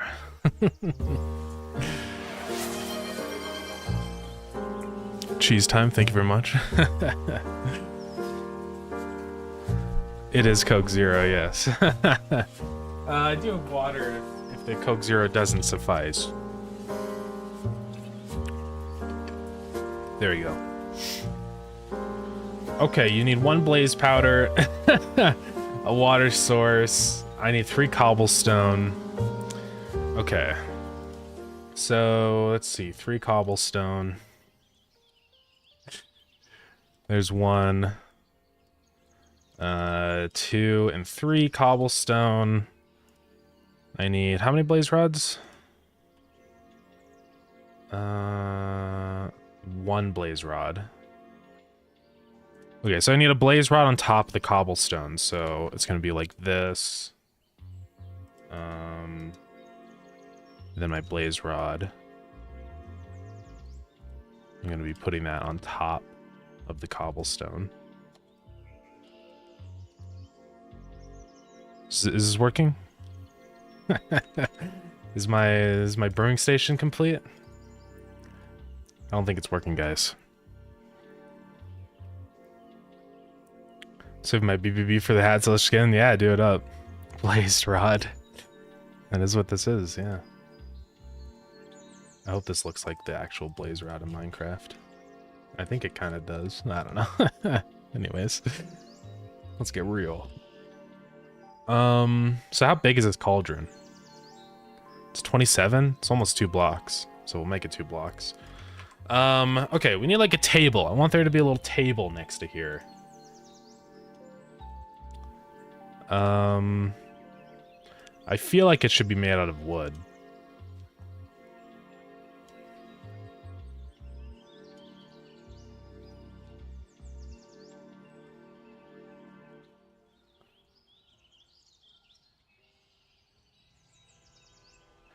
Let's do this. Oops. I can no longer draw. How wide is this? Because I want it to be ideally close to like 48 so that it's 3 blocks. Something like that. I feel like the perspective of this table is quite odd. Let's change the positioning of this. I kind of feel like it should be like above the handle on the cauldron. Almost like that. But I don't know, it's weird. Maybe move it 1 to the right. Maybe it just needs to be put up more. Yeah, probably. Now is this table too, no, it's a good size for the player.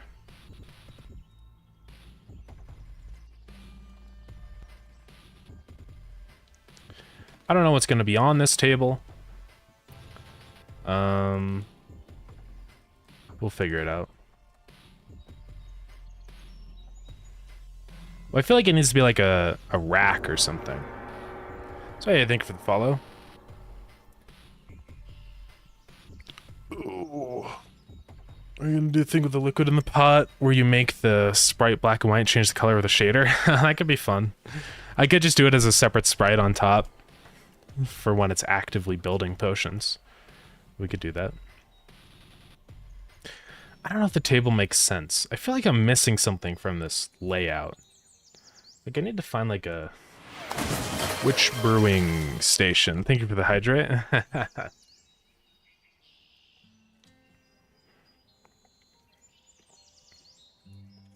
What does a witch use to brew? Well, I think the big thing is I'm missing potions, so we need to add those in.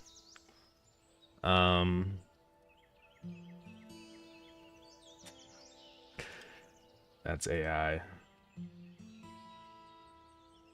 I'm just gonna find garbage. Yeah, like potion tubes and stuff would help. But I feel like it needs like a rack on the back or something, so it's more like a station. I could do fire on the bottom. Although it'd be kind of tricky because the cauldron from this perspective is basically completely blocking the fire. So, I don't know. Gonna log off for a bit. Sounds good, Noel. Thanks for popping in. I appreciate it. Yeah, just like a miscellaneous. I need like a shelf or something, right? That's how I feel like I need that. Almost like how we have the rack for the weapons table. Yeah, I think I know what you mean. I think that's kind of part of my problem right now, is I don't think the table is good. It needs to, like, wrap around. So, let's do that. Yeah, that's exactly what I'm gonna do. I'm just gonna put a, modulate on it, so. So let's, put that there.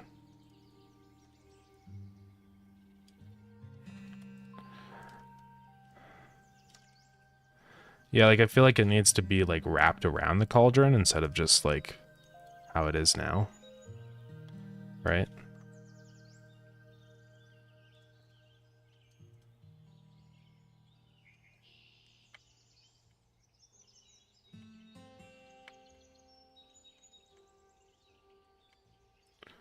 Almost like this.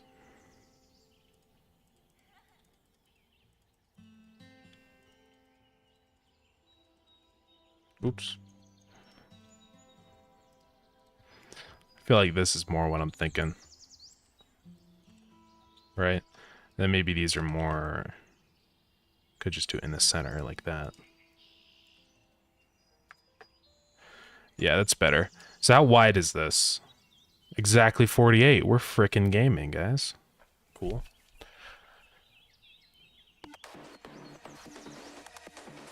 How do I learn game dev? I presume, I don't know, yeah. I learned through just a lot of trial and error, mainly, if I'm being honest. A lot of people learn through tutorials and stuff, and those completely worked and are good. But I didn't really do a whole lot of tutorial stuff. Most of what I learned and stuff was just through just adding stuff and trying to figure it out as I go along, right? Where it's like one day I'm like, okay, I want to add in enemies, and so I have to figure out how to do it, right? And if I get stuck occasionally, I would go to a tutorial and stuff, but honestly, I don't really use tutorials very often these days unless it's something I'm trying to do that's very conceptually difficult to figure out, which most of the time doesn't happen anymore. But I definitely did a lot more starting out. Yeah, you could try tutorial stuff, and if that works for you, then that's great. There is something to be said, though, about kind of learning on your own, because it means that you're not using tutorials as a crutch as much, right? Because a lot of people will jump into tutorials and then follow the tutorials to a T and then not actually know what they just did, which is kind of a problem. That's why I don't think those big, massive 12-hour everything you need to know to make a game videos aren't very helpful. If you're thinking about following tutorials, I would not recommend doing those ones. They can definitely share interesting insights, but I think it's too much. It's too much going on, right? So you've got to kind of learn specifics, I feel like. But yeah. I've seen many learn quicker just by doing it. Yeah, exactly. I'm definitely more on that team of, like, I think just doing things and figuring it out as you go is probably going to be more helpful in the long run. But, you know, tutorials have their place. I'm not saying that tutorials are bad, right? So, it just depends. Depends on how comfortable you are with everything, right? I mean, if you think that you can have the willpower to jump into it, then I think that's probably better. But I don't know. Everyone has their own opinion on that.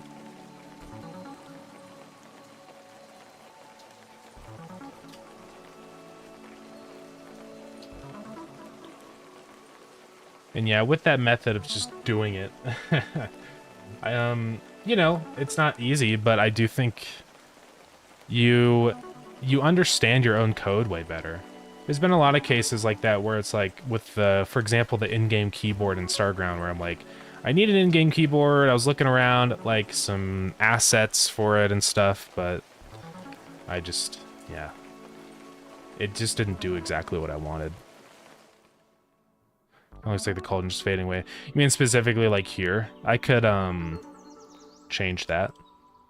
I think if I made this darker here, it'd be a little easier to see.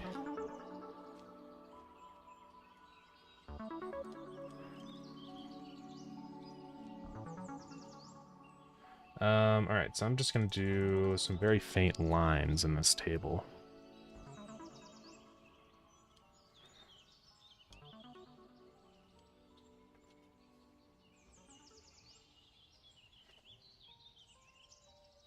I don't know, I'll probably change this, but we'll see.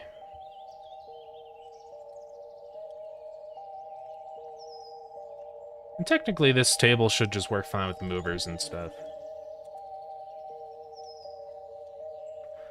Alright, so first order of business, let's have some more gaps in between here. There we go. Let's do some like anti-aliasing business. That one's too dark, isn't it? I guess that's all we get.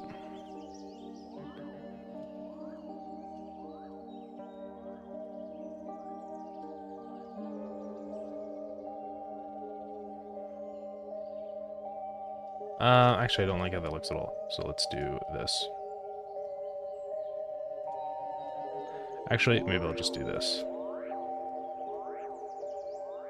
Okay, ads are over. Sorry about that. Don't you think that the game dev community is kind of bad, even though there is a lot of tutorials online, but they're not that useful? Because I feel like everything is going to be connected when you create a game. Tutorials treat things separately. Yeah, I mean, that's exactly the issue with tutorials, right? And that's why I think sometimes it's better not to follow tutorials, because you like, people will try and follow these tutorials and mash these concepts together, but a lot of the times it really depends on the specifics of your project, right? So it's not that easy just to follow a tutorial blindly and just try to insert it in everything, because a lot of times systems are very integrated, and you can't just willy-nilly throw code into your project and expect it all to work out, right? So that's why I think it's definitely, yeah, like exactly what you're saying, Paradox. It's like tutorials are good for like teaching you how to do something, but I really do think it's important to understand why you're doing something, because that's what makes you a better programmer, right? It's like in Starground, why am I doing an item ID system? I mean, I could sit here and list off a billion reasons, which is good because I know like why I'm doing these things.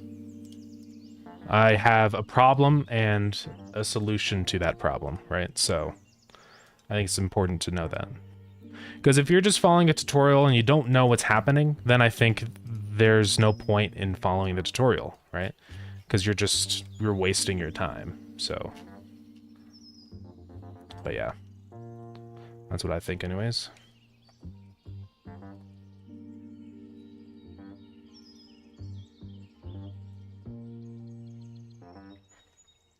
All right, we're almost done with this cauldron, I think. Let's just draw some potions and stuff to go on top.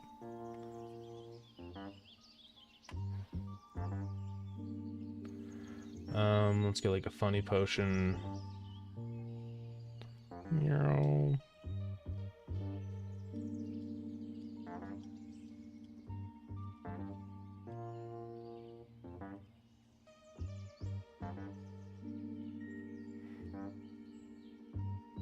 It's tricky with his perspective, right? But this will do.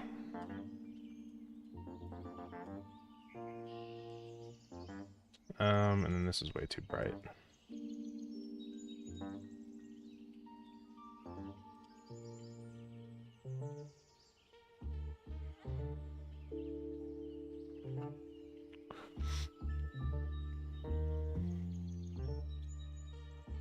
Yeah, your application may require different methods of doing similar things, but just about nothing is one size fits all. Exactly, yeah.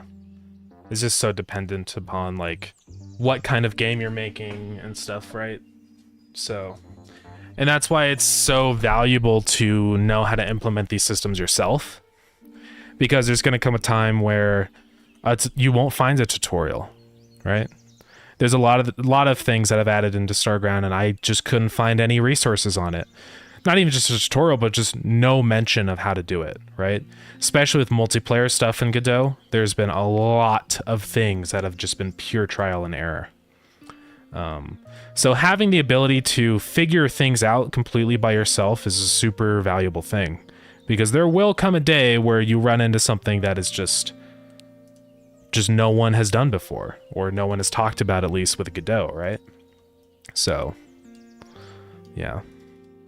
Definitely try and learn that independence as early as you can, right? Because it's important.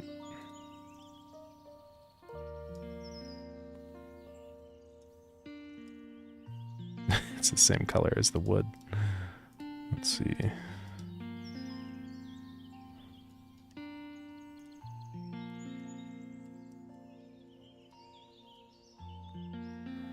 I'm just drawing random potions and stuff here. I'll probably move these around and like reorganize them, but yeah.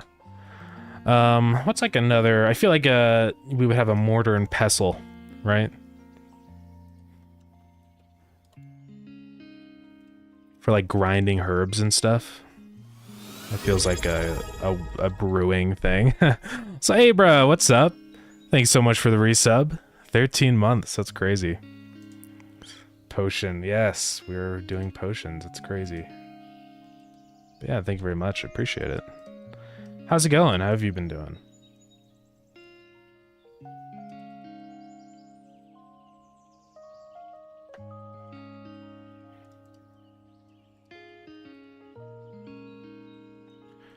And this will be the pestle.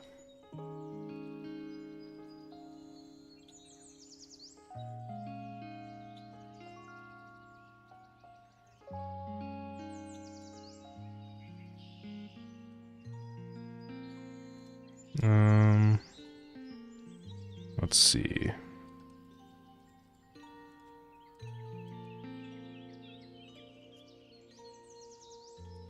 Don't want it to look like a cigarette.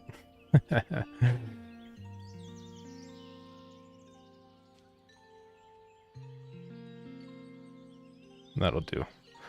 Okay, let's just keep throwing things onto it so it looks cooler. Yeah, sorry if I missed anything in here. That's where I am right now, learning Godot tutorial. Hell, I thought I was learning, but I opened a new project on Dead in the Water. Right, and that's the problem with tutorials, because you follow them and then you end up with like this little project. You're like, oh man, I made a game and I know what to do now. But then when you actually try and do it on your own, you're like, I don't know what's happening. I don't know what to do, right? And that's nothing on the person learning, right? That's just because a lot of tutorials are designed in bad ways, where people will just create, because it's really what it is people like commercializing tutorials. It's saying, I have a solution to all of your game development problems. I will teach you how to do everything and how to make an amazing game.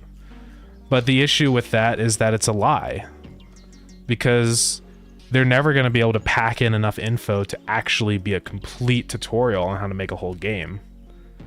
And they're not really teaching you how to develop, they're just teaching you how to do a specific feature. So that's the issue, right? Tutorials are fine, but you have to browse them carefully.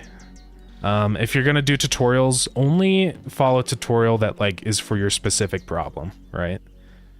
And I only resort to tutorials if I cannot figure out or wrap my head around how to do something in the first place, right? I really do think just learning is the better option, but yeah, it's not always easy though. I guess the emphasis here is that those large scope tutorials are only really useful for getting a general idea of the engine's capabilities. Exactly, yeah. I think the big ones, the big massive 11-hour tutorials just aren't helpful. You know, because it's like if I sat down and I like described the entire lore of World War I to you, and then I test you on it 10 minutes later, you're gonna completely forget everything I said because there's just too much. That's why that stuff is like, that's why school is a course that you learn over a long period of time, because you need time to retain information in your head, right? It's just way too much stuff. And that's exactly what game development's like. There's a million things that you have to learn, so you can't learn it from one video. It just won't work. Sure, multiplayer is a pain to figure out. I enjoy learning though. Problem solving of coding, the why and how. Yeah, I look forward to figuring out more so I can actually make something. Well, I wish you the best of luck. You know, I mean, learning is, the biggest thing with learning is just the drive to learn, right? I mean, if you're actually dedicated to learn how to program and make games, then pretty much anyone can do it. So, not that it's going to be easy, But yeah. Yeah, this is just like a little bundle of plants or whatever, herb bushel here. So what's up, Zen? How's it going?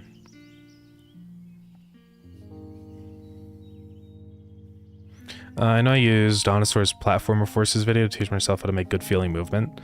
Took me a few days to break it down and understand how it even worked mathematically and code-wise. Yeah. But that's why that kind of tutorial works better, right? Because it's just this one little thing, like platformer movement. It's not this massive throwing in UI and 1,000 different things at the same time, so it's just way better that way.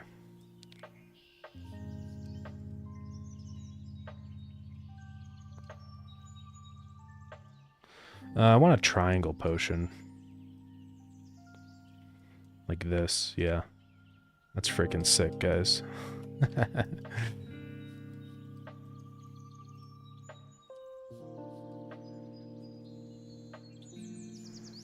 Let's see, move that back. So thank you for the follow, I appreciate it.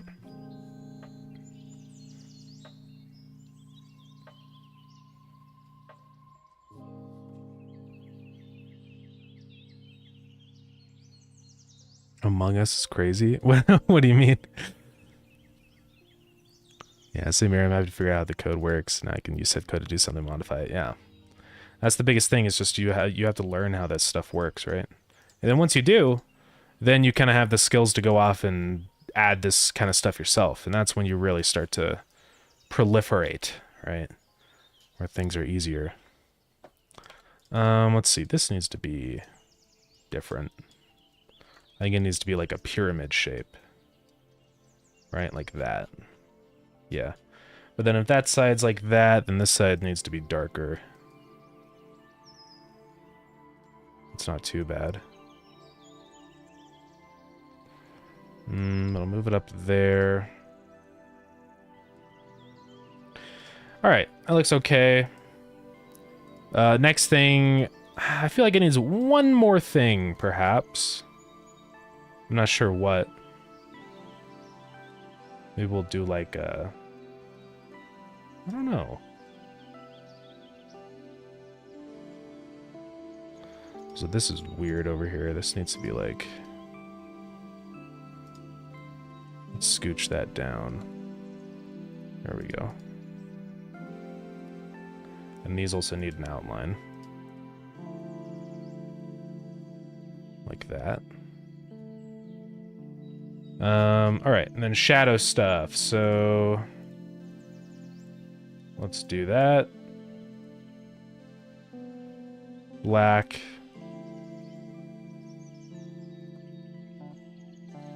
Like that, boom. A little bit of shadow for that.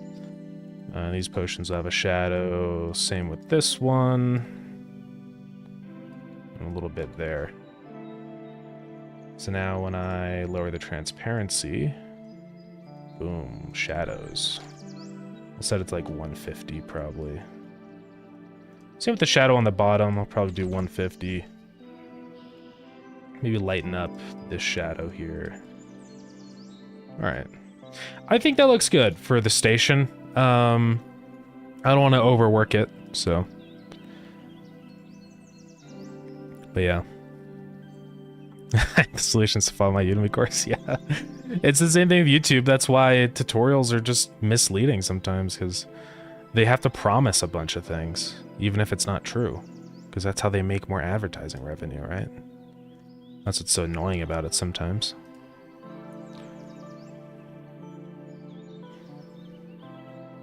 Good, been watching other streamers on Twitch. Probably gonna hop off soon to watch someone by the name of Dobbs Works. Ah, yeah. Dobbs. Let's go. Yeah, feel free to do it. Beware fallen soul. There are traps on this rocky path that want your money. There are. Be on the lookout for that. What do I even call this? Brewing station. How am I so fast with this? Just a lot of practice doing pixel art, honestly. I've done so many commissions and stuff that it's pretty easy for me to draw. Draw quickly. But yeah, it's all just practice. That's really what it is. I just merged the shadow layer, didn't I? I almost feel like I want like a shine mark on some of these potions. But they're too small for it to make sense, so yeah, we'll leave it. Also, watch the streams and got your game with some friends. We're in the same boat of not being able to find games, so I want to make a basic one for us to mess around. Ah, nice, yeah. Yeah, I got my game. Thank you very much for that. I appreciate it. Also, yeah, sorry, I almost missed this question. What's your background? How do you start game dev? Yeah, Game Maker. That's what I started in with. Oh, a lantern. That could be good on this. We could add a little lantern back here. Yeah, game dev stuff I started with Game Maker. And Game Maker is... I don't want to be mean because some people do use Game Maker and make really cool things with it, right? So it's not that Game Maker is bad, but I struggled a lot with Game Maker and I did not like Game Maker. I think it's very... Game Maker can be very confusing. Where it's like... it kind of holds your hand for some things, and then on other things are just super hard for no reason. And it's like, okay, I don't know how to do this, and sometimes it's just impossible to do it in Game Maker, which is really frustrating.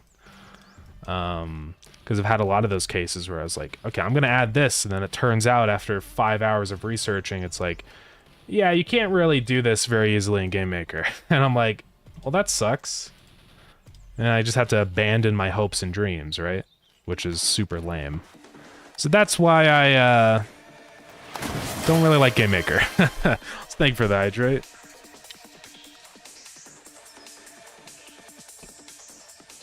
But that's what I started in. I did that for a while. For quite a while. From like 2017 up to basically when I started with like bound and main stuff, so like to 2022 or something. Basically the last thing I did Buzz Off, but like I kind of stopped using it as my main engine. Let's resave this brewing station. But yeah, I started college in 2020, so I am graduated now. I have a computer science degree. And yeah, I didn't really make any serious games. I did Pogo Rocket, and that's on Steam, but it never really, you know, went anywhere. So, but yeah. And then I started working on... There's been a bunch of projects in between. There was some... I worked on one actually on the YouTube channel Bounding Main, which didn't go anywhere because the idea was flawed and I hated Unity. But then I started using Godot for Starground and I really loved it. So that was where I was like, all right, I'm using this now. So. Oops, I almost messed everything up. Brewing station. Oh, the pestle looks like Among Us, yeah. Interesting. Can we get a hold of Costco guys and have them Starground? I don't know, maybe. Also, thank you for the follow. I appreciate it. We can try. I don't know how. We could add a Costco guy reference. Maybe at a Space Hub, there's a place that's like Costco, and then there's these two guys that are always running around, and they rate things with big booms. I don't know. We'll figure it out. Yeah, Space Co. Brewing station.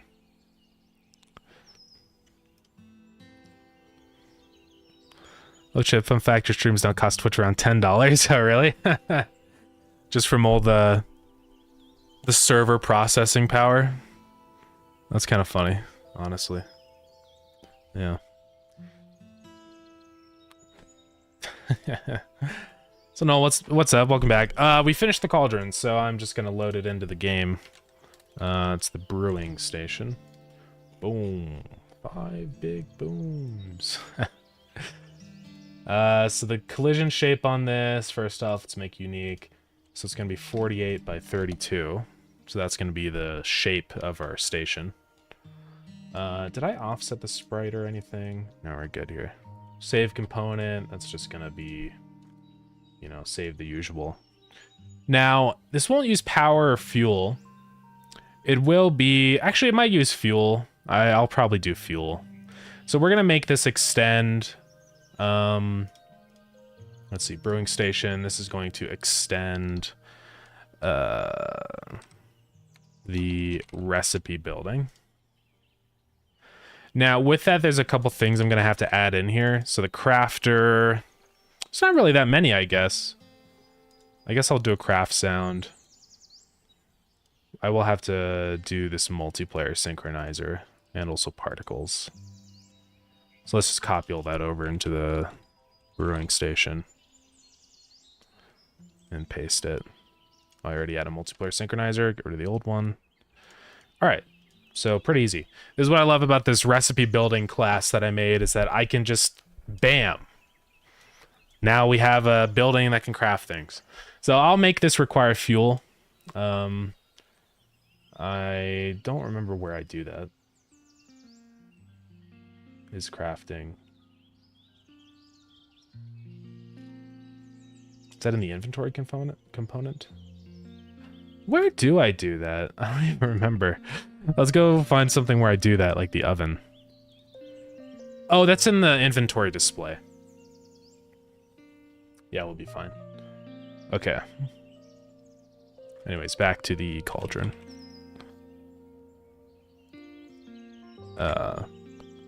Cauldron. It's not called the cauldron. I keep doing that. Brewing station. I just want to start gonna get 5 big booms. Dude. I hope we get 5 big booms. Have I heard about the Elon Musk stuff? I have not. I don't really keep up with politics.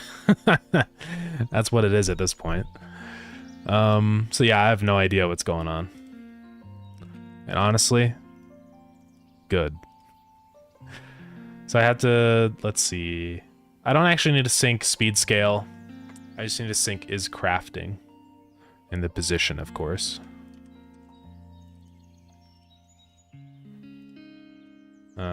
So it is crafting. Replicate on change.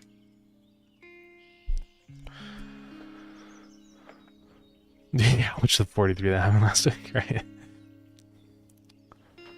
Cheated in an MMO. PoE2. Oh, Path of Exile 2. Yeah. I mean... Yeah. Sure. See, this is the thing with, like, celebrity stuff. It's like... I don't know how I'm supposed to feel about that. Just, like, nothing. I guess. Oh, God, that's why our sprite is all misaligned. Okay, we have to make this centered. The width needs to be 52. And the height is also bad. I think we need to increase the bottom height to 34. And then it'll get centered again. Come on, do it. Go. Do it right now. Go. Stop taking so long. Okay. MMO community is mad at him. Yeah, I'd imagine.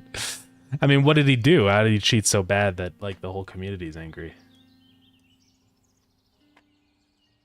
I'm gonna make the crafting time on this brewing station way longer. Because I feel like potions are like, not something you pump out, you mass produce. It's gonna be a slow process, right? Now, apologies. Basically lie about him grinding on his own character as top 7 or something. Yeah. His count was clearly boosted by someone else. It's just, yeah, this is why I don't look at Twitter anymore. I just don't care. It's just such a stupid thing. The fact that that's like sensational news, I think, is really dumb. But yeah. Alright, so this should be pretty much ready to go. I'm gonna copy the oven overlay. Oh, do I not even have that?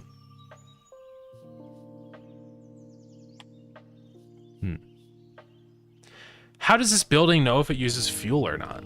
I need to figure that out. Because this just uses the recipe building script.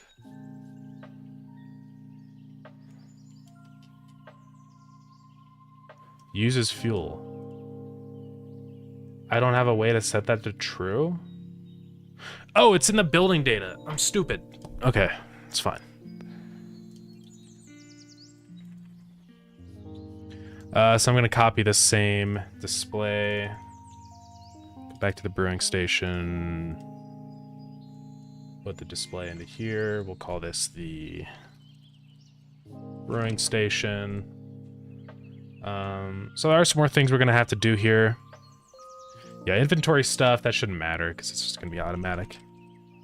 Let's check the crafter for the inventory component defaults. You know what? I'm just going to copy it. Delete that inventory component, put this one in, and change it to brewing station. Can take, yeah, whatever. That looks good. All right. So now we just need to actually add recipes. I mean, the building is done, so cool. Let's go add it into the buildings table. I'll probably have this unlocked by default, but we'll see.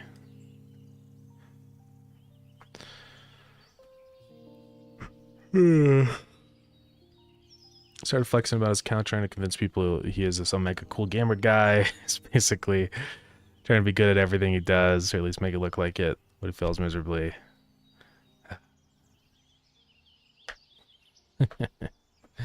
It's just, yeah.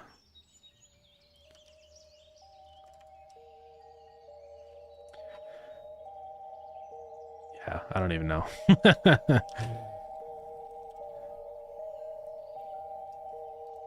It's called a brewing station. Object path is going to be brewing station. It's going to be a 3x2. Did I put it in the right spot? I should have. Yeah. Let's see. Ad coming up. We got a snooze credit. Everything's fine. Sprite will be the brewing station sprite. Perhaps. Possibly. Now, for sprite offset, I don't think we need any. That stuff will just be the defaults. Key building. Brewing station. Power status is 0. Uses fuel will be true. Production. Waterproof is false. So ingredients. This is going to take... Yeah, probably stone brick. We're going to need wood. And then also iron. Probably quite a bit of wood.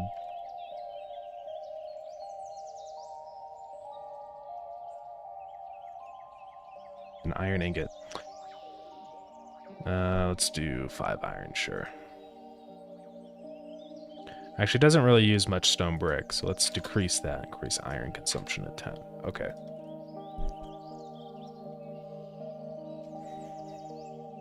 Supporting streams, I appreciate it.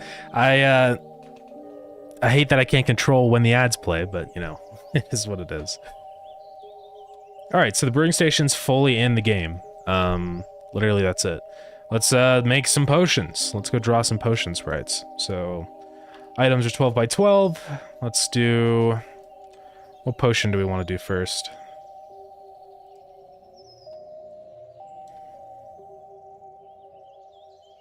Endurance. No, that's food. Could do a, invincibility potion. Let's do a strength potion. So what makes us think of strength? Something blocky, angular, right? Something that looks strong.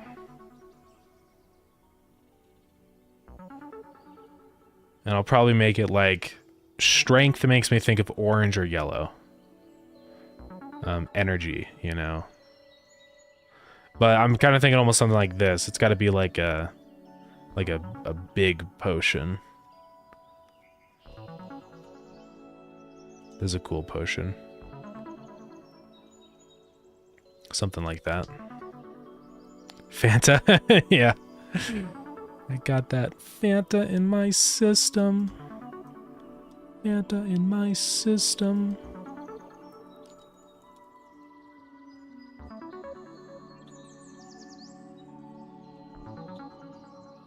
No, I don't like this look. Meow. This would be the shape. Just a big block. I should actually use our water sprites and stuff as reference, because I know I did that mineral water, which kind of looks like a potion.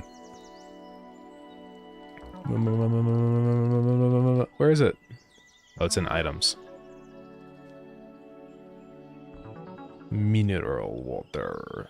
Where's the mineral water? Here it is. We'll do something that looks kind of like this. So that one I actually don't do white outlines, which is fine. But yeah, I want it to be blocky like this, right? And honestly, for this, we could probably make the potion taller than the normal sprite size. So let's go up to 16. Alright, just so we have some more room to play around with. So I think something like that. Let's clean this up a little bit.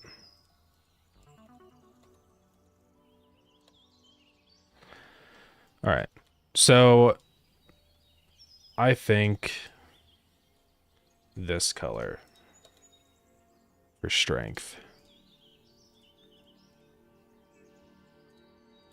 Now I need an in-between color, is what this is for.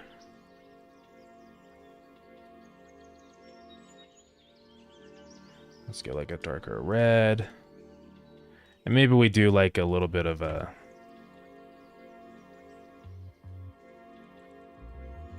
I don't know. Just so it looks like glass or something. Get the white, which actually I think in this case should just be yellow. I think this is a freaking strength potion.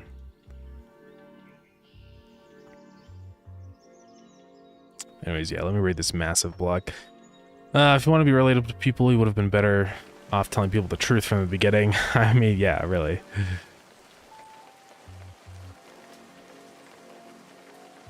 Yeah. It's just so stupid. Who would have guessed? A billionaire lying to people. That's insane. It's not possible. Women want me, fish fear me. Women want fish, me fear me. Yeah. Me too, me too. Yeah, strength, rectangular, thick, glass, orange. Exactly. And then we'll do different colors for the other ones.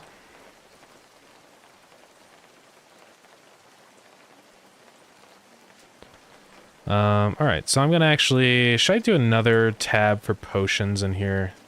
Yeah, another folder, I mean.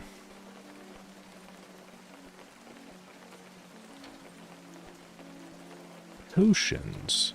Can't wait to be able to rename the folders. It's gonna be awesome, dude.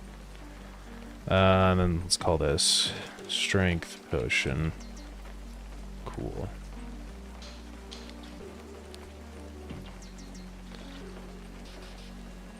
What kind of game am I working on? This is, I guess I'd best describe it as just a sandbox game. But it's got kind of two main elements. You can, fight guys in the dungeons and then build stuff and automate in the, regular overworld area. So, yeah.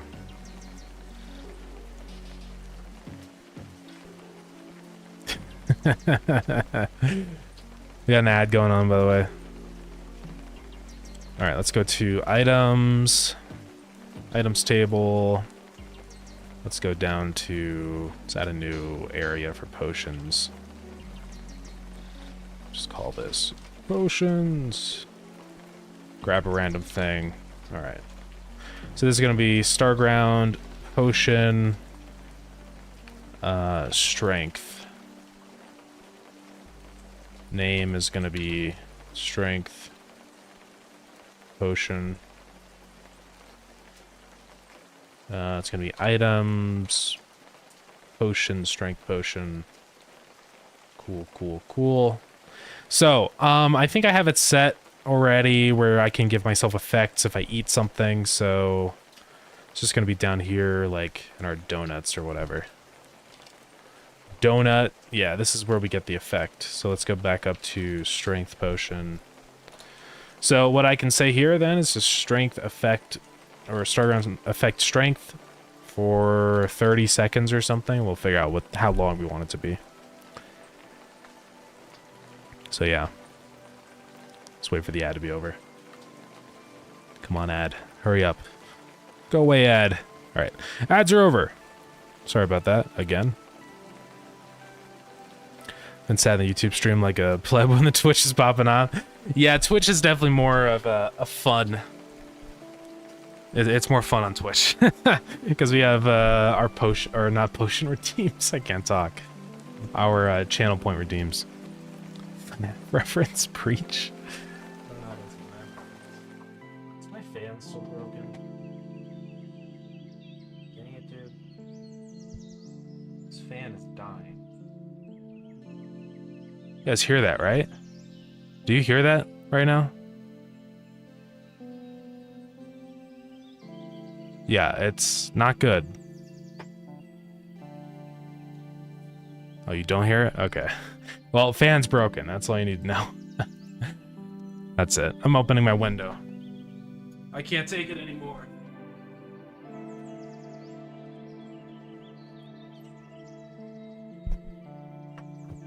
Dude, it is gonna get cold soon. I think on Tuesday or something, it's gonna be down to -20. And for those that don't know what that is in Celsius, it's -28 Celsius. So it's gonna get pretty chilly soon. Yeah. I probably will not be opening my window when it gets that cold.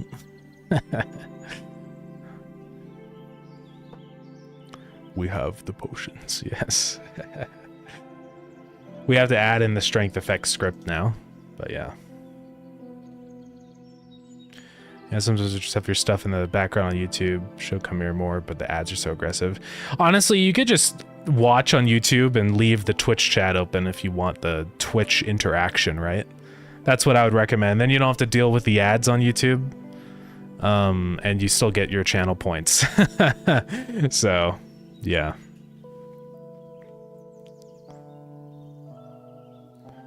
It's -32 here, sheesh. Yeah, I would hate starting if it was -32 also. That's pretty cold. Celsius or Fahrenheit.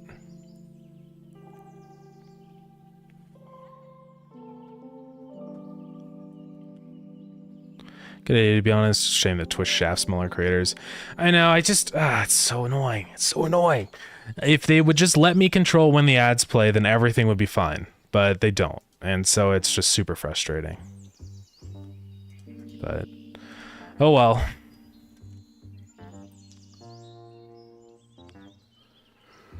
By working solo, not entirely. I do a lot of the stuff solo. I do the programming and art solo.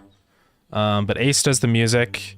Maxwell does, like, writing stuff. I'm gonna talk to him today. Hopefully we can add in a fishing NPC. Well, if he's free tonight. He hasn't messaged back. And then Dylan does mainly concept art stuff. But nobody actually really... I guess I'm the only one that actually does the actual, like, project.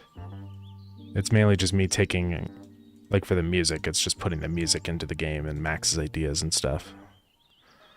Okay, we added our strength script. So, essentially what we do in here, it's pretty easy. We're not going to do effect modifier. I'm going to get rid of that. We're going to have a new variable, attack modifier. So, yeah.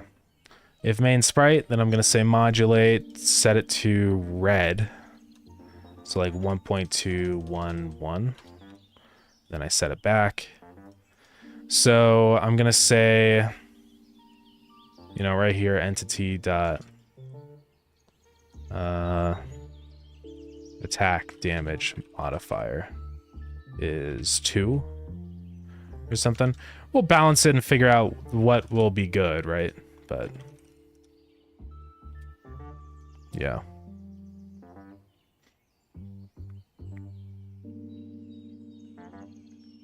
You make more music. It's been a dry spell for Starground stuff. Yeah. I mean, it's all good. Hopefully once we get some more stuff in, it'll be easier, right? So.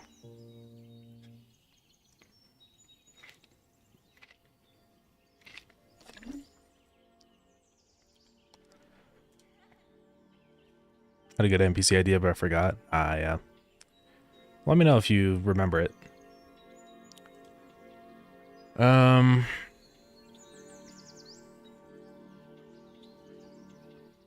Let's see here.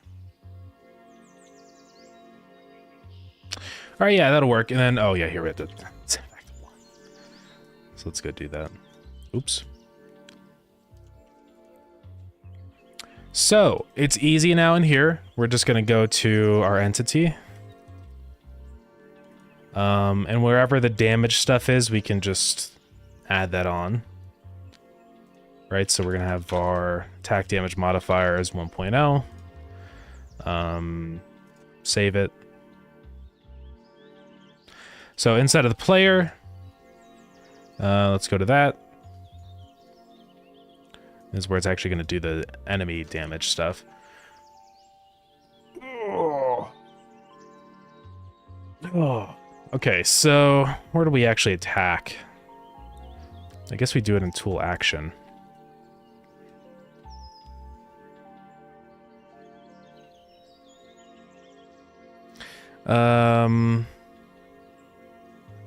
Do we do it here? Yeah, create attack box. So we have this damage thing. All I'm gonna say is times attack damage modifier. So now, yeah, it'll work. Hey, welcome in. Filar, thank you so much for the raid. I appreciate it. I'll give a shout out. TLR 205. There you go. Welcome in. What were you up to today on your stream?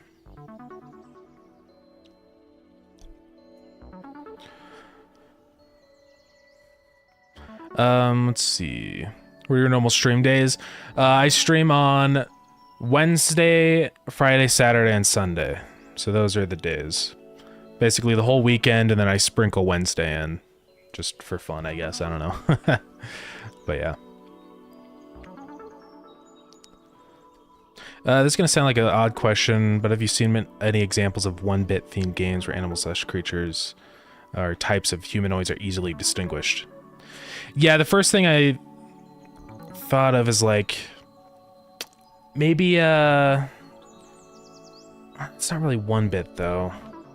Dwarf Fortress is pretty basic in terms of how it represents stuff, like the you know, the OG, not the new Steam one, but you know, how it was all represented with text.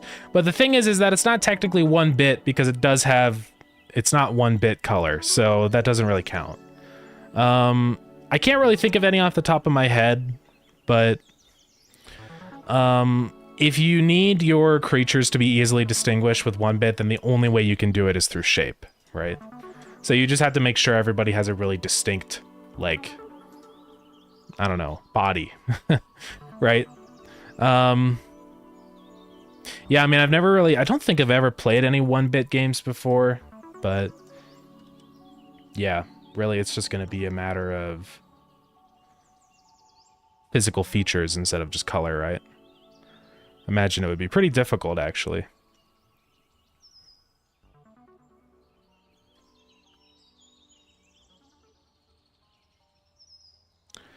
Yeah, let's see in here. What's up? Start on the Pirate Software Game Jam. Nice, that's awesome. Learning Godot by doing that. Nice. That's cool. Hopefully that's going well. How long is that? Oh yeah, I think that jams till like the end of the month, right? So, yeah. All right, this effect should be good. Let's give it a try. Oh yeah, I gotta add it in the recipe table. 2 weeks, yeah, nice. Yeah, I kind of wanted to do that jam, but I just can't get the time to do it though. So it is what it is. But one day I'll do another jam.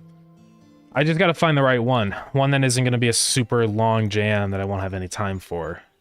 There's that one jam that like Adagon has been working on, the Dare 2 jam, which apparently is gonna be pretty similar to how the Litum Dare jam is set up, so I may do that one. This is gonna be building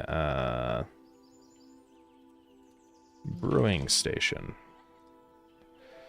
So we're gonna have a bunch of things in here.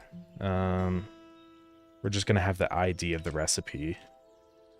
So like for this one, it's gonna be Starground, potion, strength, and then it's gonna have input and output.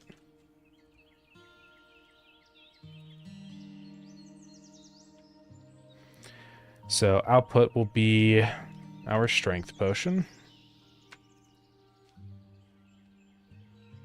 I was complaining about it. Here we go. Foreground, potion, strength. Now input, I'm not really sure what I want for the input, but just to test it, I'm just gonna make it something basic like stone.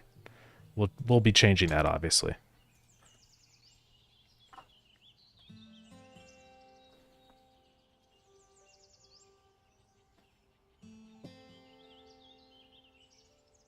Sorry for the question. Yeah, no, it's all good.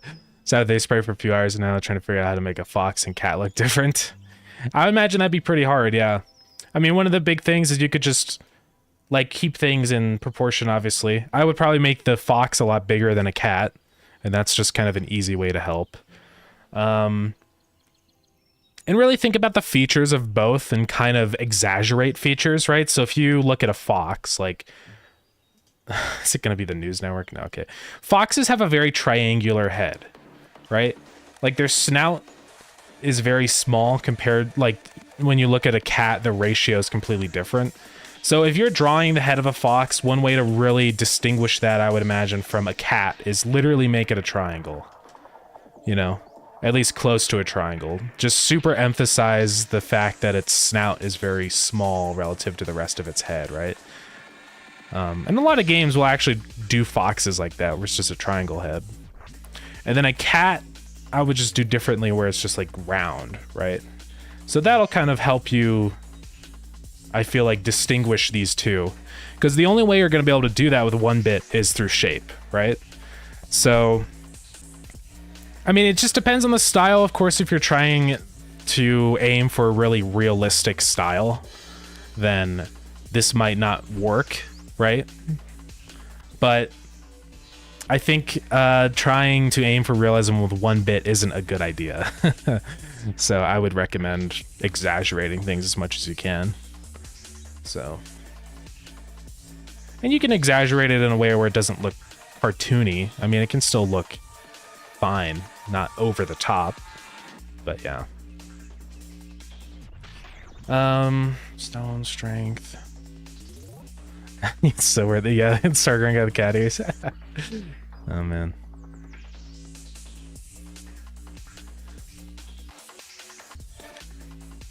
Yeah, the tails are different too. That's another way, right?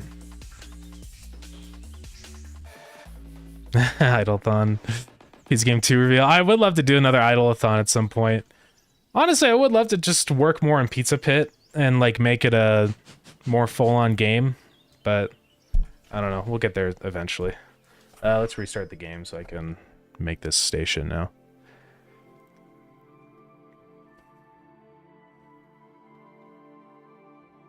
A 1-year milestone. The channel's in 9 days. Let's go. Yeah, we'll try and draw around some images and see if I can hone the shape in something specific. Thanks. Yeah, no problem. Yeah, but that's what I'd recommend with that. It's just, it's got to be all about shape, right? Because color will not help you because you only have one color. So, white or black. So yeah. All right, let's load into the game. Maybe I could actually finish it this time. Yeah.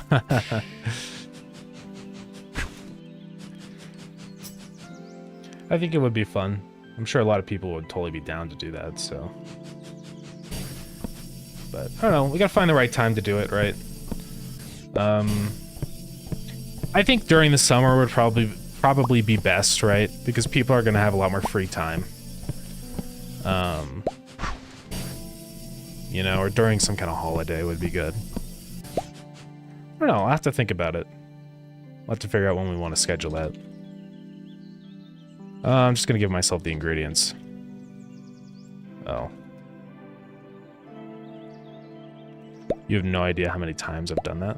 Okay. So here's our brewing station. Uh-oh.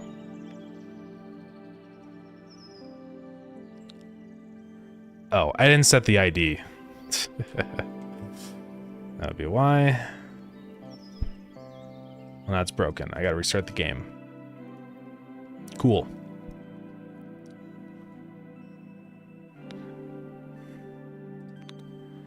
Okay. Brewing station. Boom. We gotta set the ID. Starground. Building. Brewing station. Alrighty.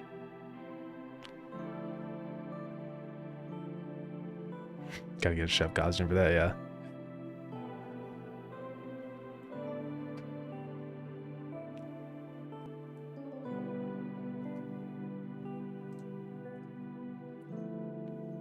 Oops, let's load a autosave.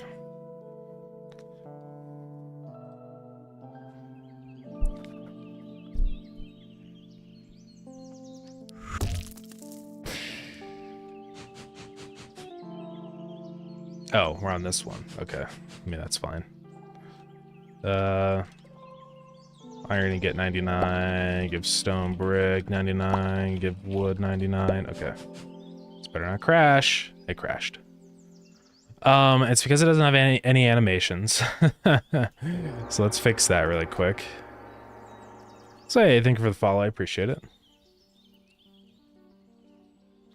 Because this needs two animations. It needs, what is it? Active and idle? Crafting and idle. So let's do those. Crafting,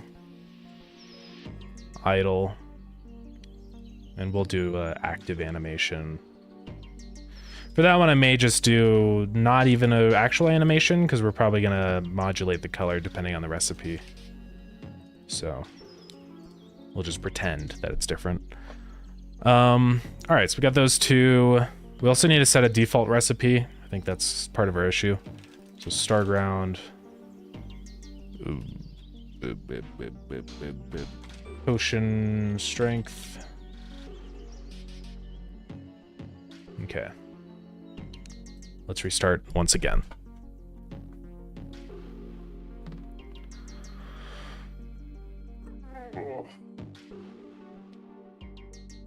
Oh, stretching is good.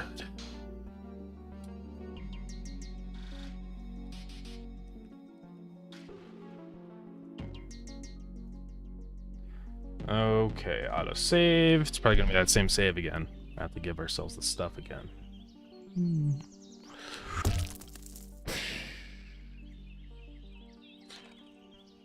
Give stone brick 99. Give iron ingot 99. Okay. Boom. Boom. Okay, it didn't crash, thank God. So, anyways, this takes in fuel. We can give ourselves stone. Just as a test, we put it in, so that's going to start making a strength potion. Right now, it sounds like a crafter, so that's stupid, but don't worry about it. Oh, we didn't give it enough fuel, right? I forgot it takes 12 seconds. Tips for naming nodes. Honestly, it doesn't really matter. I would just be consistent with whatever you do, right? So, that's... Why is it squashed? Okay, I guess I need to make the horizontal width of the potion the same as the vertical width. So if our potion is 15 tall, it's going to need to be 15 wide. Oh, but then it's off-center. Alright, we're making it 16.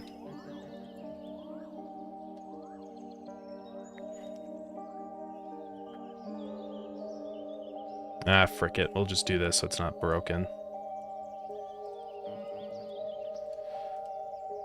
Put in the pixels right there. Okay. But anyways, when we drink it... Oh yeah, I need to fix my hand rotation, but... I should be strong right now. Do I feel strong? Here, the best way to test this is with a training dummy. Getting up to like 4 damage. I don't know what effect I have on though.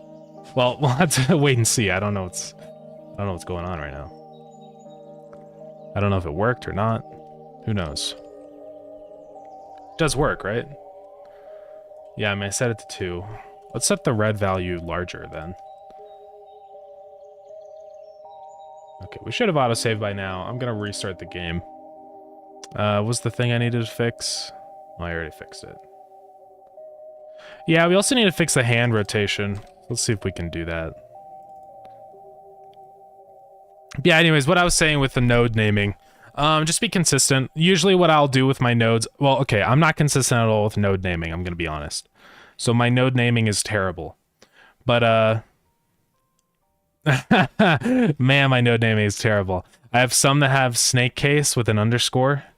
And then some are Pascal case. Oh. And camel case.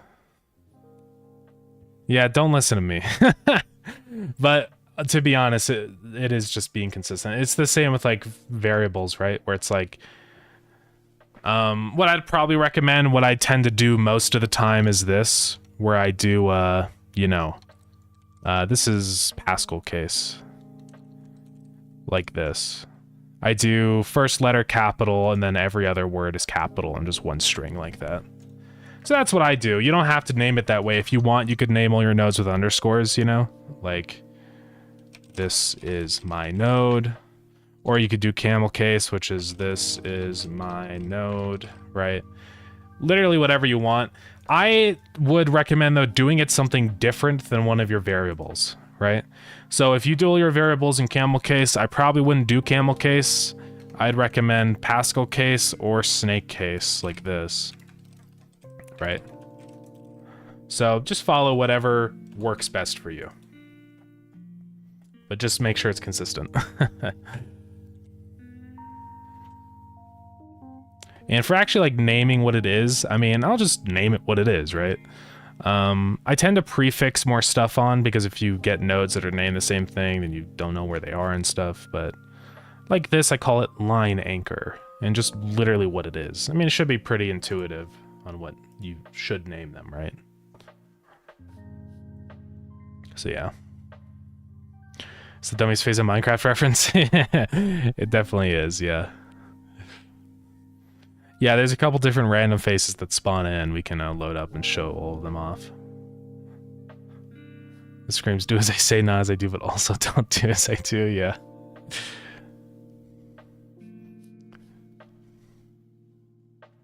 Okay.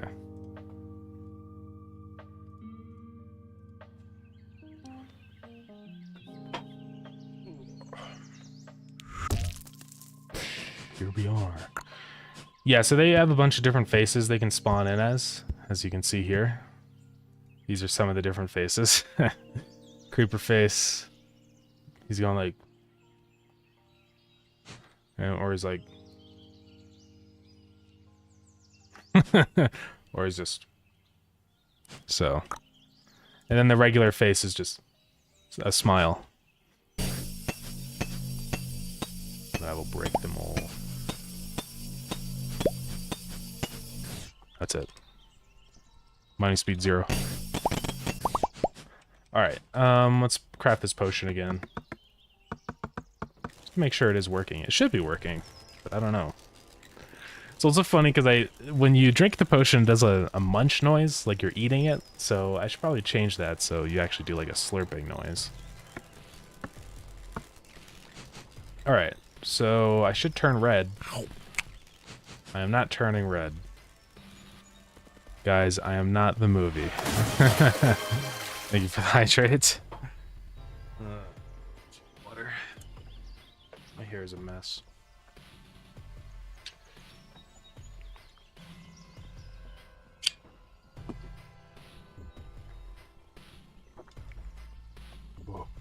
Oh, I'm incredibly stupid. I didn't add it into the effects table. That's why it's not working. Starground effects strength. I don't know what I'm thinking. Yeah, that will probably fix our issue, believe it or not. I'm stupid. Can we be a funny cartoon gulp sound effect? We could do that. Let's see. Gulp sound effect. Hold on. Wait. That one's pretty crazy. That's like a real gulp. This one? What? That's not a gulp, dude. I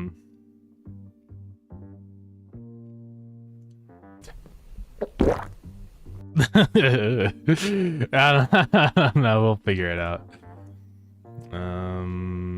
Autosave.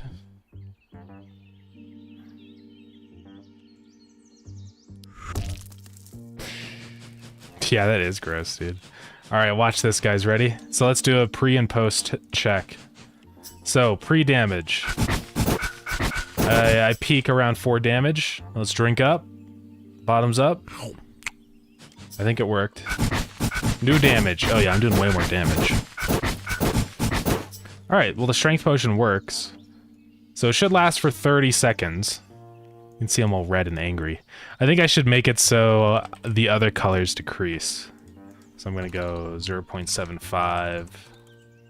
0.75. Let's do that. Yeah, see, look how angry I am. I'm so angry. You can see my attack stuff is completely broken right now. I gotta fix that. Should make a potion that makes you double in size called steroids. That'd be funny. Yeah, so you can stack potions, so I can show you that, actually. I'll just give Starground... Oops. I'll give myself a bunch of strength potions. Why doesn't that work? Oh, it's potion strength. I should probably change that ID. Hey, thank you for the cheese time. And for the follow, I appreciate it. So yeah, if I also give myself something else that has effects, like the donut. So the donut gives us speed, so I'll show you what happens. So cheese, yeah. So we can get the speed effect from the donut. What? What is happening? What is happening? What did I do? How did I do that? I broke the game again. The Nolands. The Nolands are still here.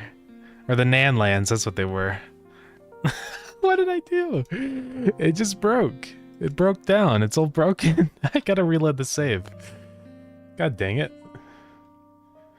I didn't expect that to happen. I don't know. I don't know what happened. I think sometimes when I get the speed effect and I like, what did I do? For some reason when I eat a donut and then I hold left click with an item in my hand, I just get super fast. I don't know why. Why does that happen? Oh, it's eating the donut over and over and over, isn't it? But it's like not... Probably what's happening. Oh my god, I'm phasing through the physics.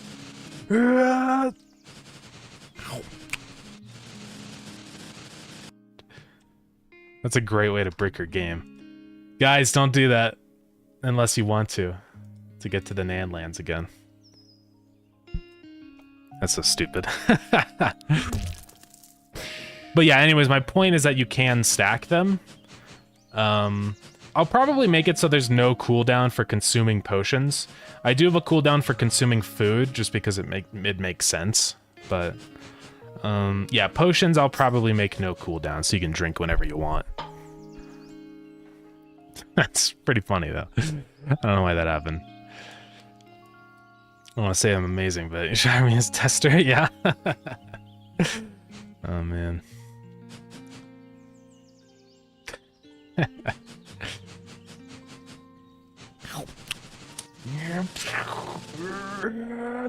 You just disappear. I don't know why that happens. We have to... I mean, I know what's happening, because it was the same issue with the skateboard, but it's funny that it's doing it again. So we have to figure out why that one happens now. So let's go look at this. So we have this consume item thing. Let's go into tool action. So there's a function. Basically down here, this is where you consume.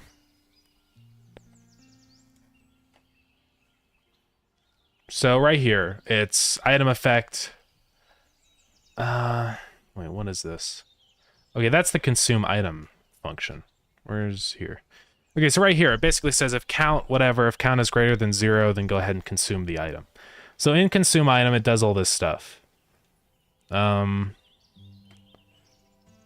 Let's say item info, consumed is false, eaten is false. If it's a bomb, go ahead and do it. If it's a nuke, go ahead and do it. Or heal them out, blah, blah, blah, heal them out. Var item effect. See, I say if item effect in current food cooldown is less than 0, then apply the effect from the item, right? So it should work. And then because eaten is true. So I'm gonna say eaten was true, so current food cooldown will be food cooldown. So I don't think that's the issue. I'm gonna make sure that it's just not running this a million times. I wonder why that happens. Because how does it end up multiplying? Like if I go to the speed effect, it'll say speed effect modifier is 1.5, right? So it should just set it to 1.5. It shouldn't do anything else. But for some reason, somehow, it starts being stupid.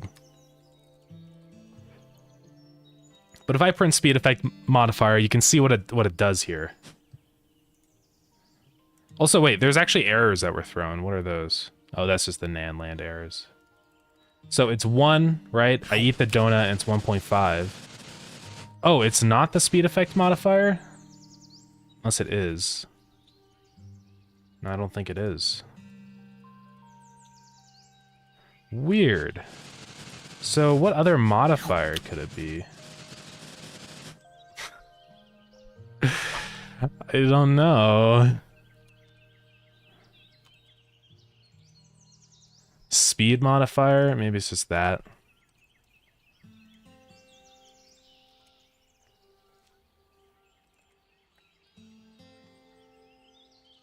Hold on, I gotta wait. Clear this out. It's the speed modifier. So somehow the speed modifier is trending towards infinity. So let's go find where that is. Okay, so it's right here. Well, that's not anything. That's down here. Speed modifier is 0.5, blah, blah, blah. How does speed modifier become infinite, then? Oh. Am I really that stupid? Why would I do that?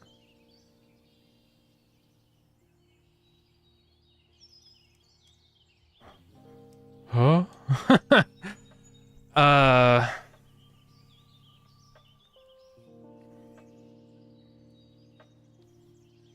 That's just stupid. I don't... Okay. Oh, boy.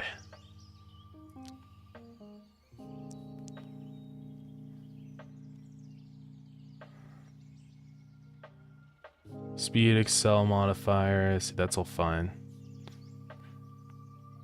So I just have to multiply speed effect modifier here. I don't know how that happened. Or why that happened. That seems really stupid. I don't know why I did that. Whatever. Well, it should be fixed now. Yeah. This is really funny. Yeah. Oh well. But yeah, anyways, my point is that you can stack potion effects. So this is just about to run out, and oh well, it only had 15 seconds of time, so. But you can indeed stack effects, so.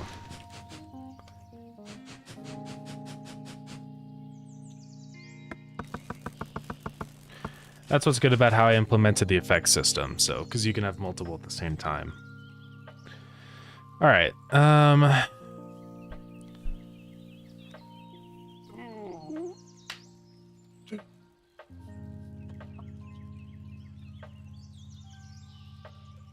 okay. Well, strength potion has been added. Let's also go to the item script. I want to add a variable for how long it takes to eat an item. Right? Or like the last item that you ate or whatever. Might be kind of tricky though. I guess it depends on the last item you ate, so it should be fine. Well, up here we can have like a item default for consumption speed, right? Consumption time is by default 30, or it's 15 seconds, I think. Or consumption cooldown.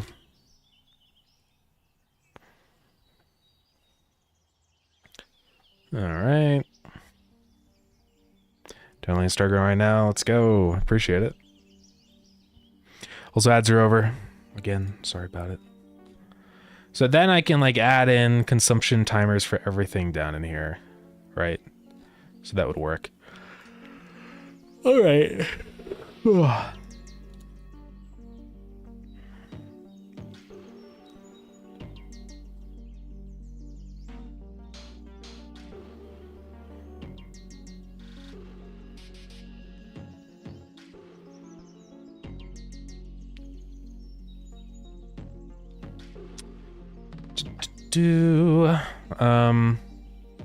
Yeah, well, I'll implement that system. Let's add another potion while we're here. Let's go to right here. Is fishing added on the itch.io download? No, so the itch.io download is pretty basic because it's just the demo. T-stories, I can. It has to be age friendly though. Thank you for the follow, I appreciate it. Yeah, this is just a demo of the game, so it's not gonna have everything. It just has some basic combat and stuff. But yeah.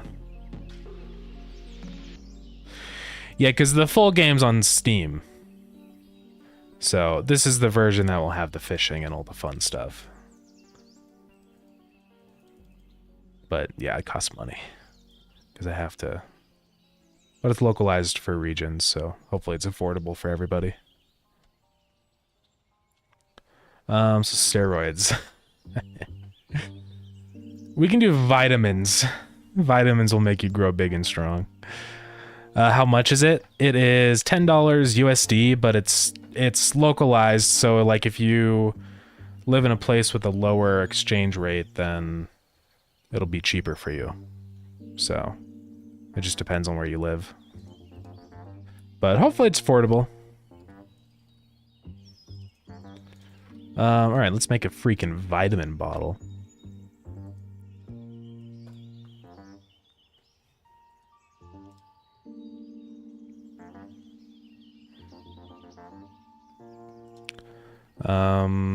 Let's see. This will just be like a white container. Totally not steroids, guys, come on.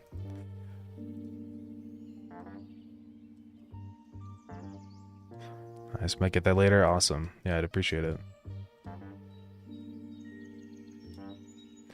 And yeah, I'd love to put the game up for free, but you know, I've got to make a living, so unfortunately, yeah. But I try to make the full game prices worth it as much as I can, right? So.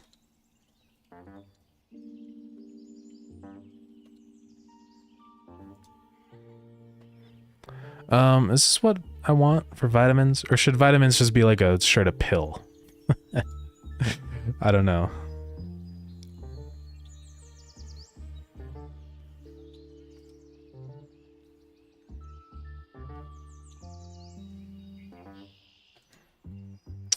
I'm not sure. We'll just do it as this. As a bottle of vitamins. Anything gummies or Flintstones? That'd be epic. I could do that maybe.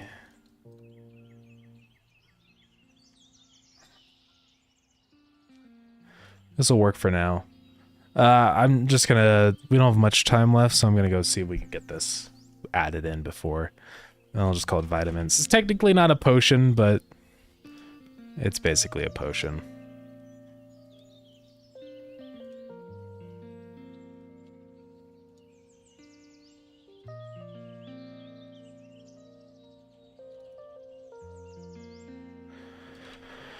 Vitamins. It's like in a Broforce.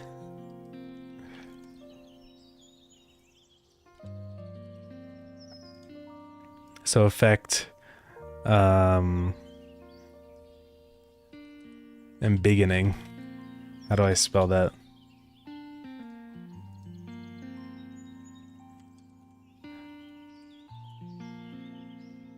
Embiggen. Okay.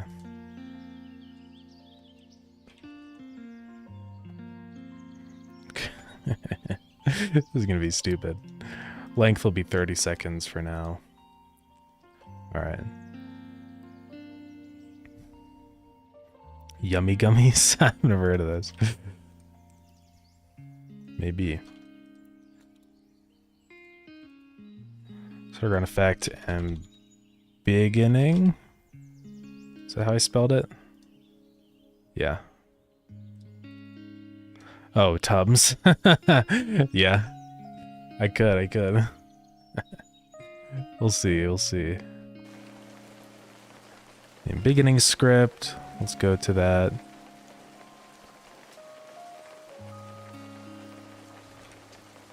And beginning.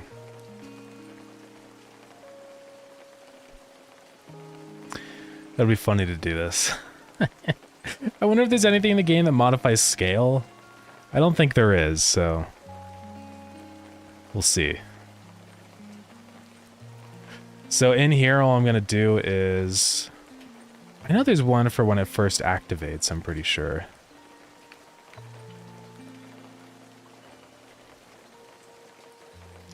I mean, I can just do a process event and keep track of some variables.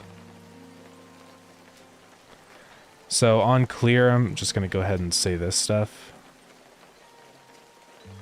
So I'm going to say entity dot, or really I'm going to say get tree dot create tween. Tweens are my favorite thing in the universe. Oh, I have to say entity dot get tree dot create tween.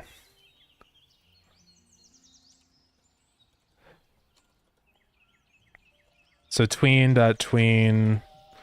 property, it's going to be entity, scale, and we're going to go back to vector 2.0 here over the course of 1 second.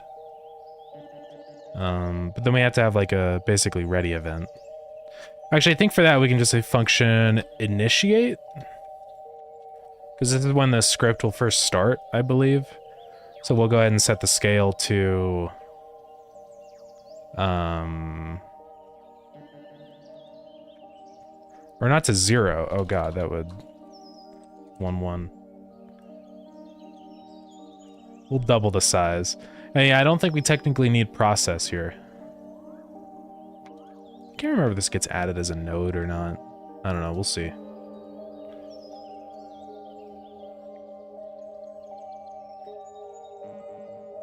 Alright. Let's give it a try then.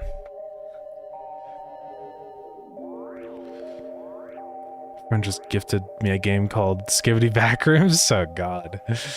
That is that's something.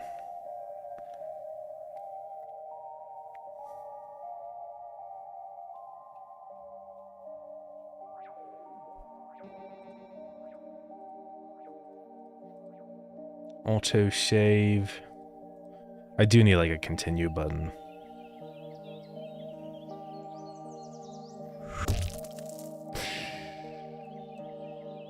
All right, let's give myself some vitamins. Oops, vitamins. And let's eat them. Oh, it was not happy. Can't do get tree on a null value. Oh, I can't do it on initiate. Can I do it on ready? I don't know if this gets summoned in as an actual node. It probably doesn't.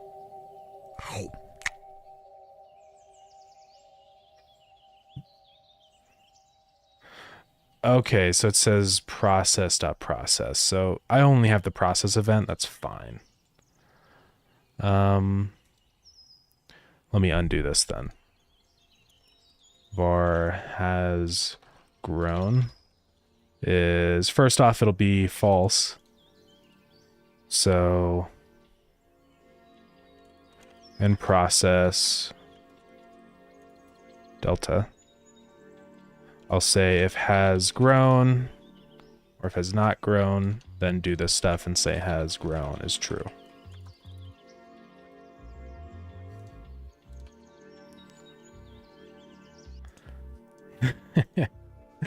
Okay. Just started up, played the eat of eggs and killed itself. Yeah. This is because the initiate event, apparently the entity variable isn't valid yet, so. Is there a way to get your game outside of Steam? There isn't right now. Hopefully one day I can get it up on itch, but like as a full thing. But then, like, I don't know, I'm gonna have to figure out how I want to do that. I'm not ready for that yet. But maybe for the full release, I might look into something like that, just as the secondary route for people that can't buy stuff on Steam. But yeah. Are you unable to buy stuff on Steam? Let's give myself vitamins again. Alright, let's try this. Let's go. So it does work. Oh god, it breaks everything though.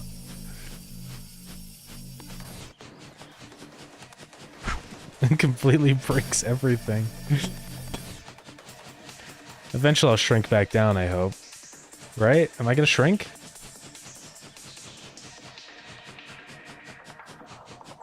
Oh god. Okay.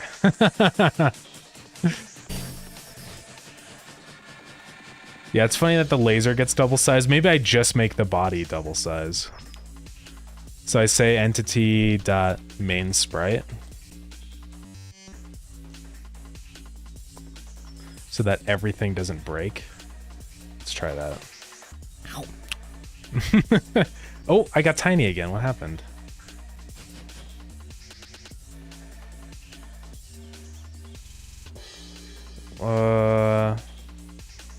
I don't know what happened with that. That was weird.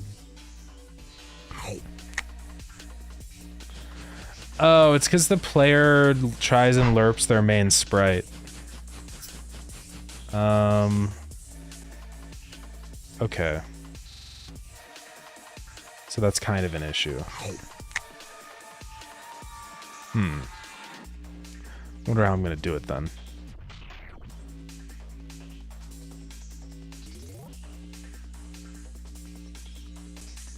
I just run everything off an SD card. Okay. I mean, you should be able to... Technically, you could go into the files and launch it. Like, it's not required to launch with Steam, so you could run it elsewhere after you buy it, I guess, technically. But yeah. Oh, that's so weird that it gets like that. I'll just have to say in here... Right, if has grown, and I'll say what dot scales equal to. It's probably not. Oh, I'm gonna crash it. Oh yeah, it's dead.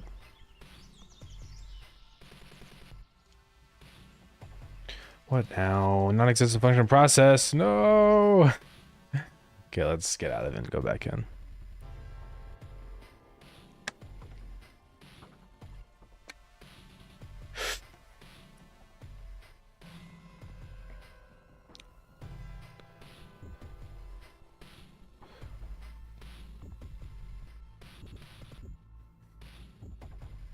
Alright, boom, boom. Autosave. I don't know if this is gonna work, but we'll try.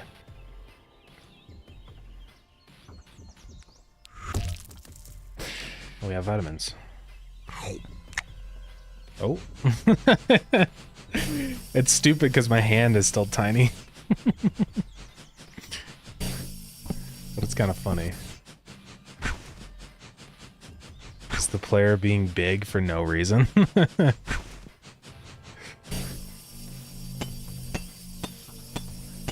I think it's fine if the hand stays tiny. It doesn't really add any benefit to the player to be like this. It's just funny, I guess. Alright, I'm about to get mega strong. How come I can't consume my potion? I can't consume anything.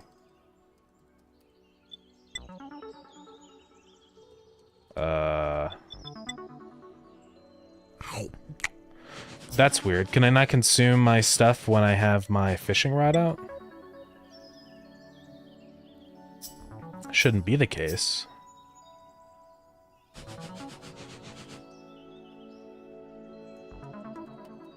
Weird. I don't know why that would be the case. Can I do it with the shovel? No. Can I do it with the mining tool? That's so weird. I must have a random check somewhere that's checking if my main tool is selected. But I don't know. Gives the effect fun, yeah. Okay, well something's definitely wrong then. Let's go see what's happening in the player. So it's going to be down in tool action. So if selected tool 0, otherwise if it's 1.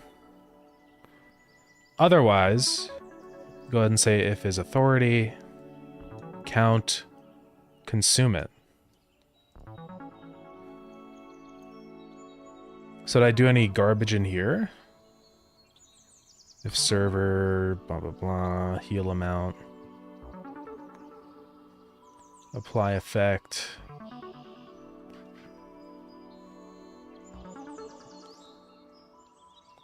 I don't know. I don't know why that would be the case. It's kind of seems very odd to me. Tool action. Is it because I can't use the tool action if I am selecting on 0? That's probably what it is. Because the thing is well, I can use it there. I just find that very odd. Oh, it's actually just like broken. Because I can't attack. So I think I know where this is. If we go down to process weapon. Alright, so there's some stuff in here. I think it's in here. Right, if selected tool 0 and not UI open. That's all the fishing stuff. So this business, let's see. Current cooldown is less than 0.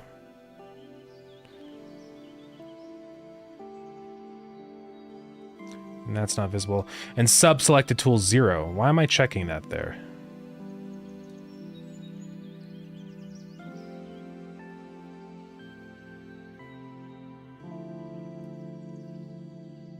Let's get rid of that.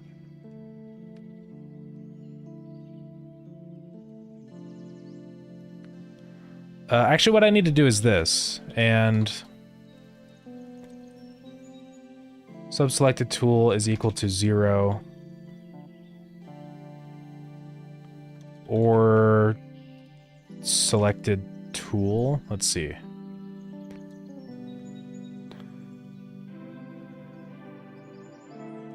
This is what I need to do.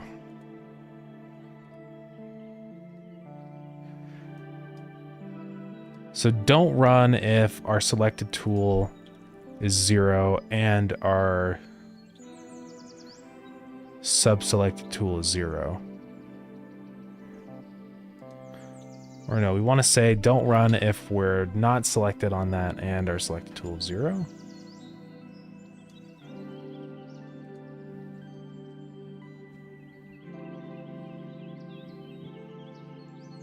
I don't know, I gotta figure that out. Go log off. Good night. Sounds good. Thanks for popping in. I appreciate it. I'm gonna go too, I guess. Bye-bye. Sounds good. Thank you, gamers, for coming to the stream. Much appreciated. Okay, we'll figure out how to get this working. How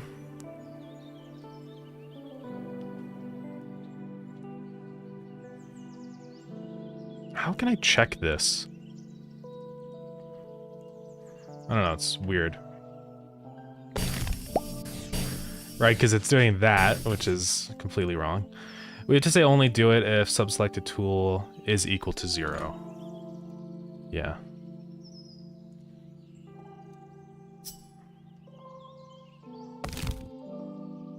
Okay, but the issue is that then we can't consume other items or attack. So we have to say... Let's see. So only do that if it's 0. It's like I only want that to evaluate. Let's see, how can I do this? So if our tool is not 0, then go ahead and do it. Or let's just do this then. We say that. Or selected tool is not equal to 0. I think that's our thing. Alright, let's try that.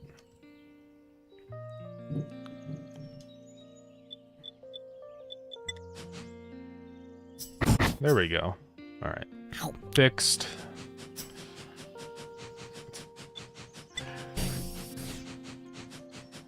Cool.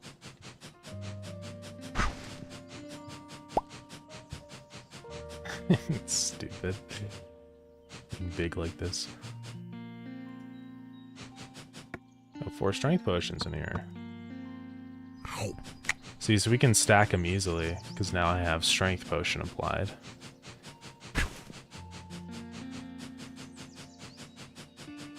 So it seemed like this one didn't have a cooldown. I don't know why that was the case. Let's do it again and see what happens. No, it does. I don't know. I guess it just lasts for a really long time. Why am I slowly shrinking? I don't know if you guys noticed that. I'm like pulsating. I think it's because it's fighting the process event for what the scale is. Yeah. Okay. Well, what time is it? We're almost getting there. It's almost time to end stream. Well, let's just keep working away on some random different potion effects. Might as well. So what else do we have? We gotta do... well, strength is done.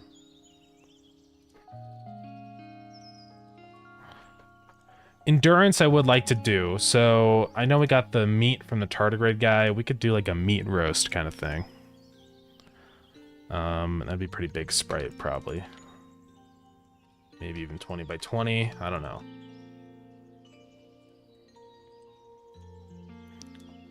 Meat roast. What would a meat roast look like? Just a big hunk of meat. Yeah. That looks pretty good right now. So for the meat roast, we'll probably just do a plate, as you would expect. Like that. Then on top, it's going to be a big hunk of meat.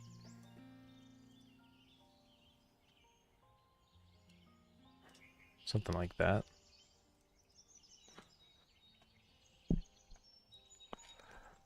Okay.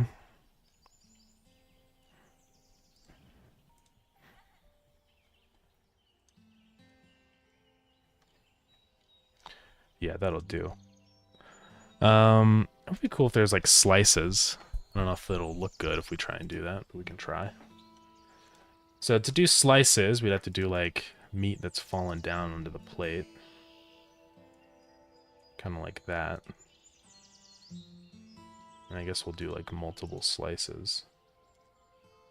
So we'll have like a dark layer. And then a brighter layer.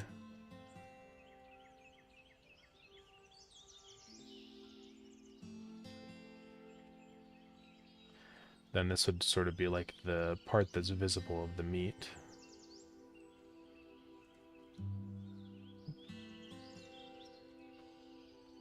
Okay. Just make it blue for now. I might actually make it blue, but I'm not sure yet. So those will really be like the in-between layers, sort of like this. Then all this will be the darker color.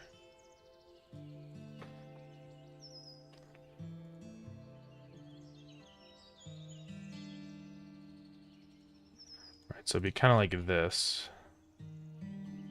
with like the meat sort of cut.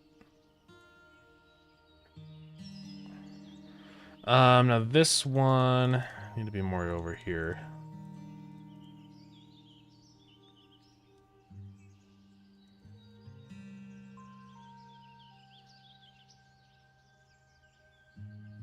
Yeah, something like that. It looks like meat slices. All right. So meat. Inside will be red. Well, it'll actually be more pinkish than red. Because it's supposedly cooked.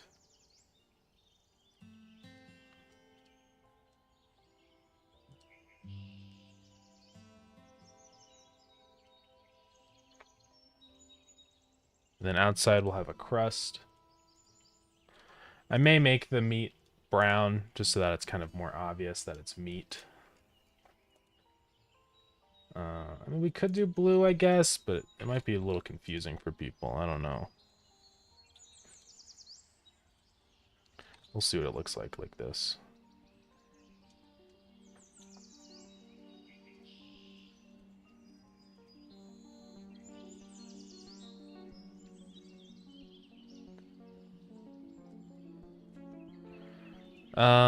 Okay. Don't like how that looks at all.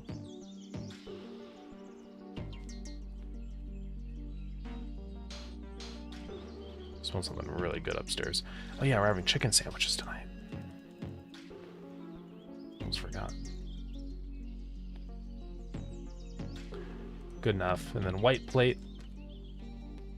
Plate will have a little outline thing, you know.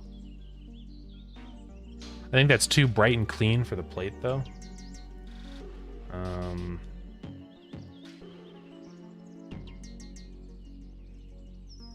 So I may actually do like maybe a bit of a dingier color.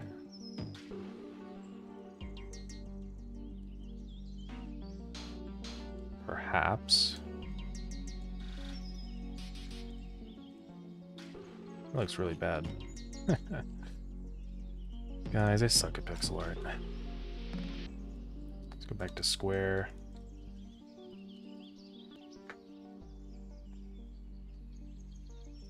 And then it's gonna need some steam sizzling off of it, alright? Because it's hot.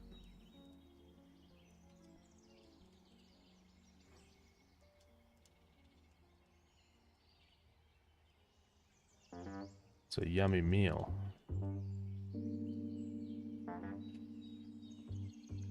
Alright.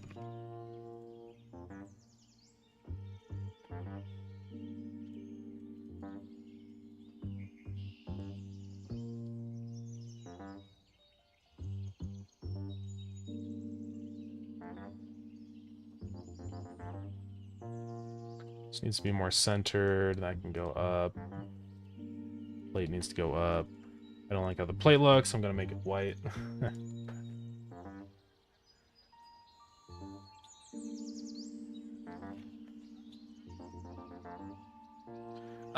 Maybe do this. I'm going to disconnect black bits here of the outline and add them to the plate. I feel like the meat needs to be one to the left.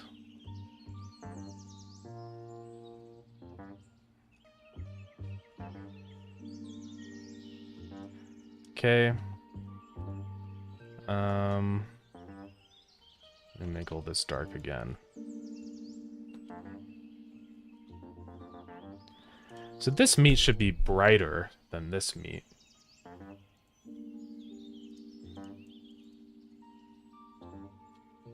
So maybe I'll do that.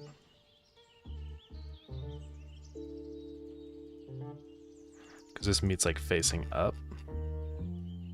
Yeah.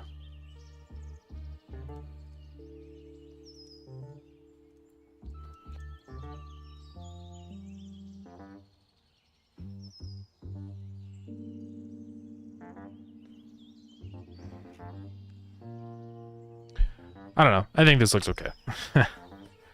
May change it later. It's fine for now. We will call this item meat roast.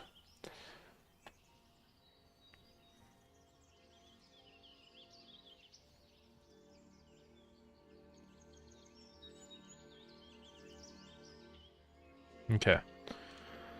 And then let's go to our items table where our food is.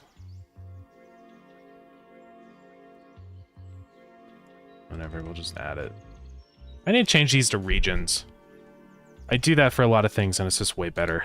So I'll call this region misc. And then we can end the region like that. And call this region fish. Because then what I can do is make this region be hidden, right?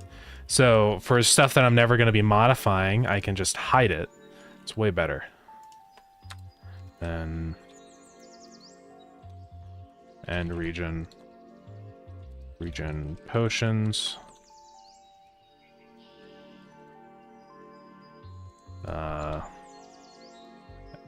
End region artifacts. Oops.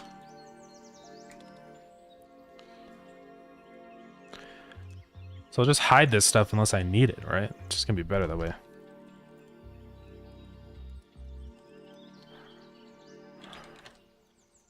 I'm just gonna call this region raw resources.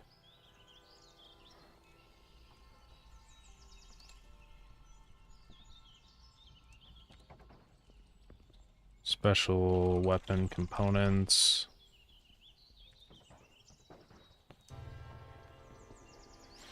I'm just gonna call this weapon components, actually. So all this stuff and region products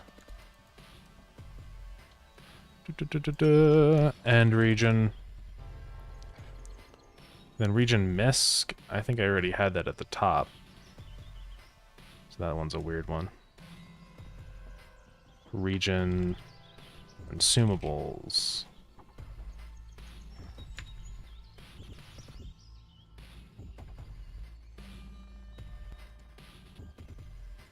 And region, and then logs. Alright. So, thank you for the follow, I appreciate it. Wonder if people know what I'm saying when I say that. I'm saying also, by the way. I'm not saying awesome or whatever. But thank you. Oh. Yeah. It sounds like I'm saying also. Like, that's probably confusing. Alrighty. Let's close all these regions. It's just gonna be easier to go through these now, because it's like if I have a region I need to modify, I can just open the one. There's probably like a keybind or something to close all the regions, so I'll probably look into something like that. So coin, all these trophies and stuff, I'm gonna move these up into... Technically water and land tiles are raw resources, so I'm gonna move them in there. But this stuff can all go up into the actual miscellaneous tab. Right here.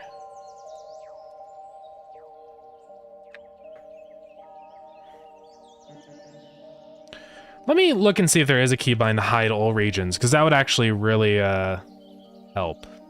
Also, this to-do can go away. I did do that. I'm pretty sure. Or no, that's like slightly different. I can keep that. Unless anyone knows in chat if there is a keybind for that, let me know. It's probably going to be in like editor settings, I guess. And keybinds, controls, shortcuts. Let me look it up.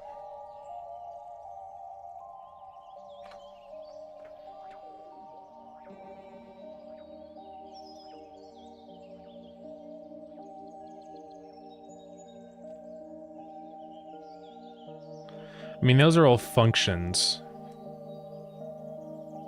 Yeah, you can wrap it inside region and end region.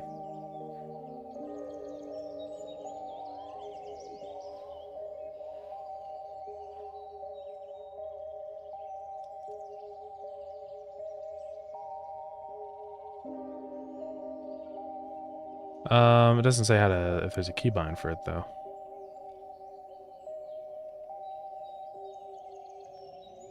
Is it editor script?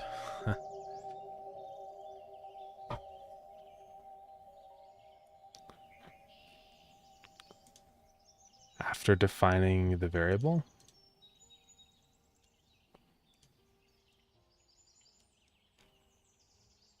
What do you mean?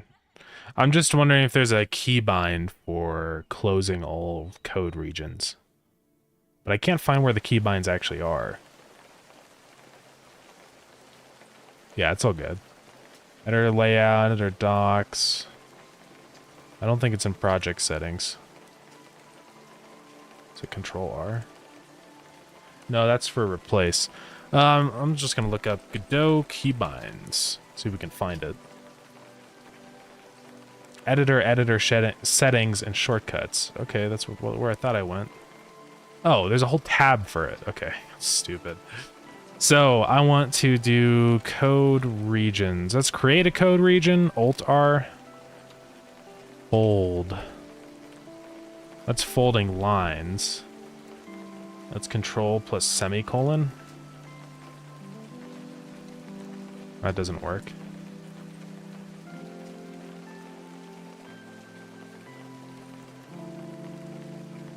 Yeah, you were correct. It did have R.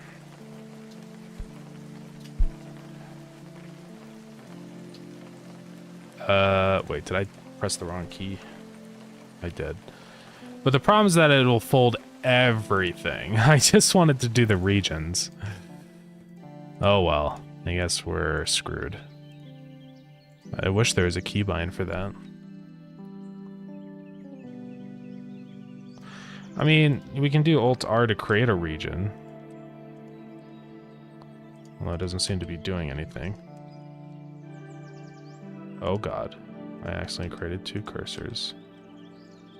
So that's how you do the two cursor thing. Weird. Well, it is what it is. Whatever, you know. Okay, well, we got meat roast. Let's add that in. Just making sure it's all saved and good to go. So now what I can do, right, is just go down to consumables, and it's like right here. So I can just add it in as an effect right here, like pizza. So Starground, meat roast, name, meat roast, item, sprite, meat roast. Heal, it'll heal for a little bit, but the main thing is the endurance buff.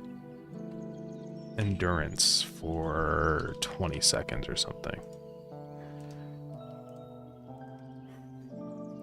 So endurance will decrease the cooldown time of your roll. So we'll go look at that and see how we can get that working.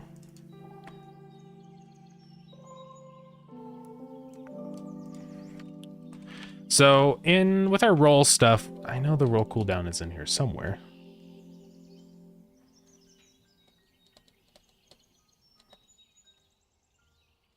Roll strength, current roll cooldown. Roll started, here it is.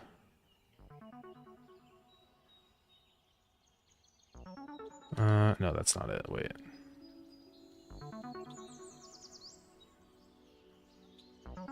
Here it is. Roll cooldown -1. So I'm gonna say var. How do I get the endurance effect? I know I can say like if I think it's effects. I really need one that's has effect.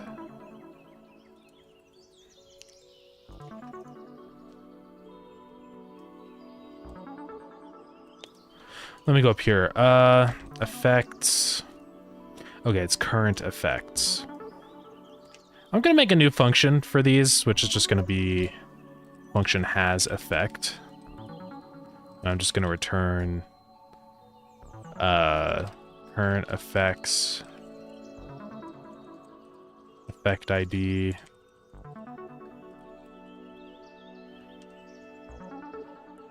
Or I don't have to say that, I'll just say return has. It's just quicker that way.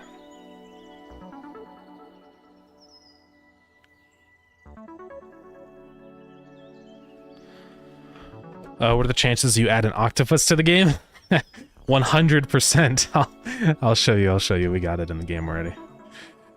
So has effect. Now we're gonna go back into the player, and we're just gonna change the, roll cooldown. So if we have the effect active, it'll go twice as fast. So if has effect, Starground effect, endurance, right?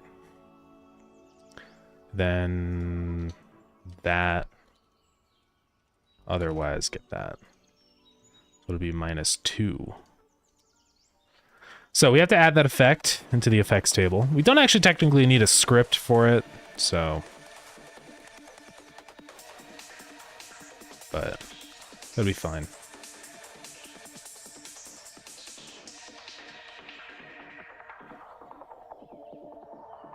It probably has support for it without it. We'll see. I'll create an endurance script anyways, though. Let's just copy something basic like speed. Call it endurance.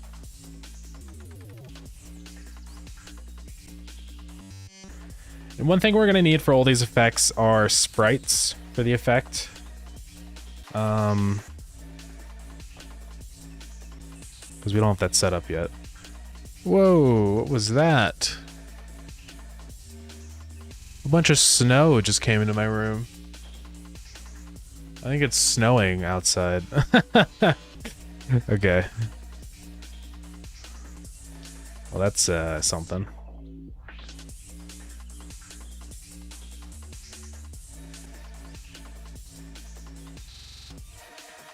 Let's just hide those and pass. All right. Let's see if it works. So that's going to be through the meat roast. Oh yeah, I'll show you the octopus. So you can get octopuses by fishing. So they are indeed in the game, yeah. Right here. I don't know if you mean more in the sense of an actual animal or not, but yeah. Okay, so this effect, I put in the effects table. We can get the meat roast, so we should be good to go. Let's try it out. My navigation region is not working. It just thinks there's no walls. Oh, yeah. Why would that be? I don't know. I have had a lot of issues with navigation regions and stuff before. Oh, yeah, one thing you have to make sure on if I go to this. So navigation regions by default will only work for the last or the parent of itself or whatever. So if I go into a room with a navigation region, so this says meshes, set colliders, source geometry node. So what you have to say is let's see. Also, thank you for the follow. I appreciate it. You have to say group explicit and then specify like a group for your parent node. Or group with children, do that one. So group with children and then name your main parent node of everything in your scene, like main or something for the group. And then it'll detect everything as a child of that group. I had that issue when I was messing around with doing navigation regions for stuff like that. And yeah, it just didn't work. So that should help fix your issue, hopefully. Let's load the autosave.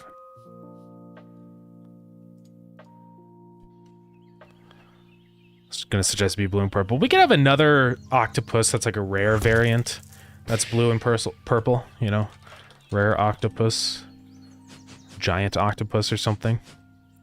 Cthulhu Fishing Boss 1. That would be pretty cool, actually. Maybe soon. Alright, we have the meat roast. It's a big item. So if we eat it, we should get endurance. Looks like it's like string on top of it. I'm gonna have to change the sprite. So now our roll cooldown should be really fast. Yeah, looks like it is. And as soon as it wears off, we'll compare that against the one before.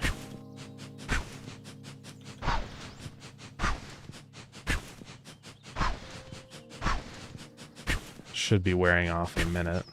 There we go. Yeah, so it definitely works. I think it's nice.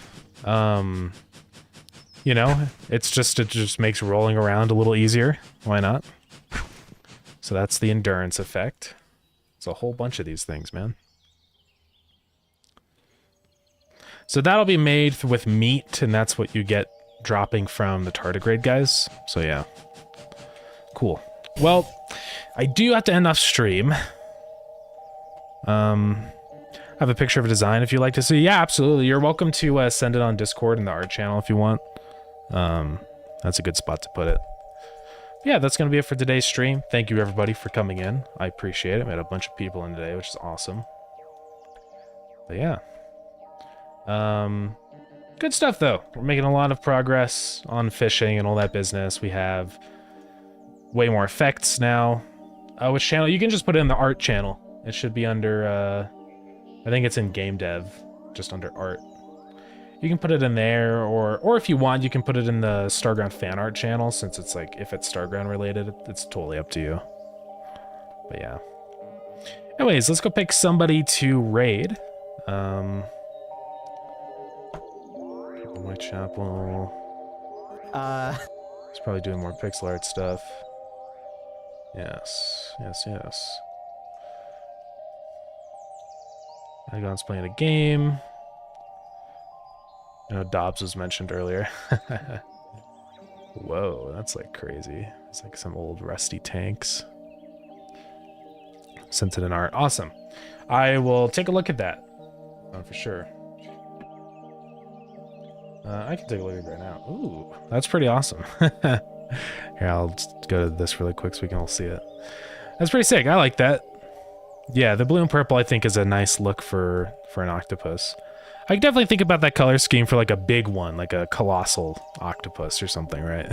So, yeah, that's cool. Thanks for sharing that.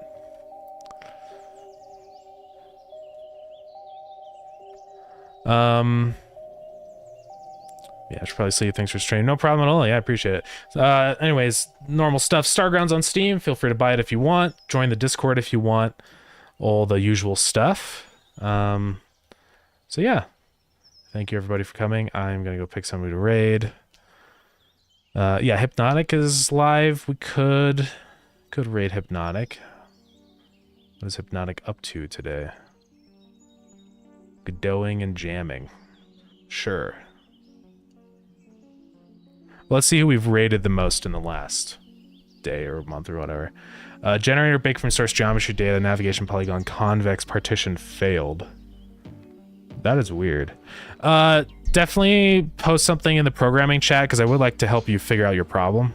So maybe just like send an image of all the errors that you're getting from that, and I can try and research that more and figure it out. So when was the last time we raided Hypnotic? That's the wrong person. Oops. No, no, no, no. Okay.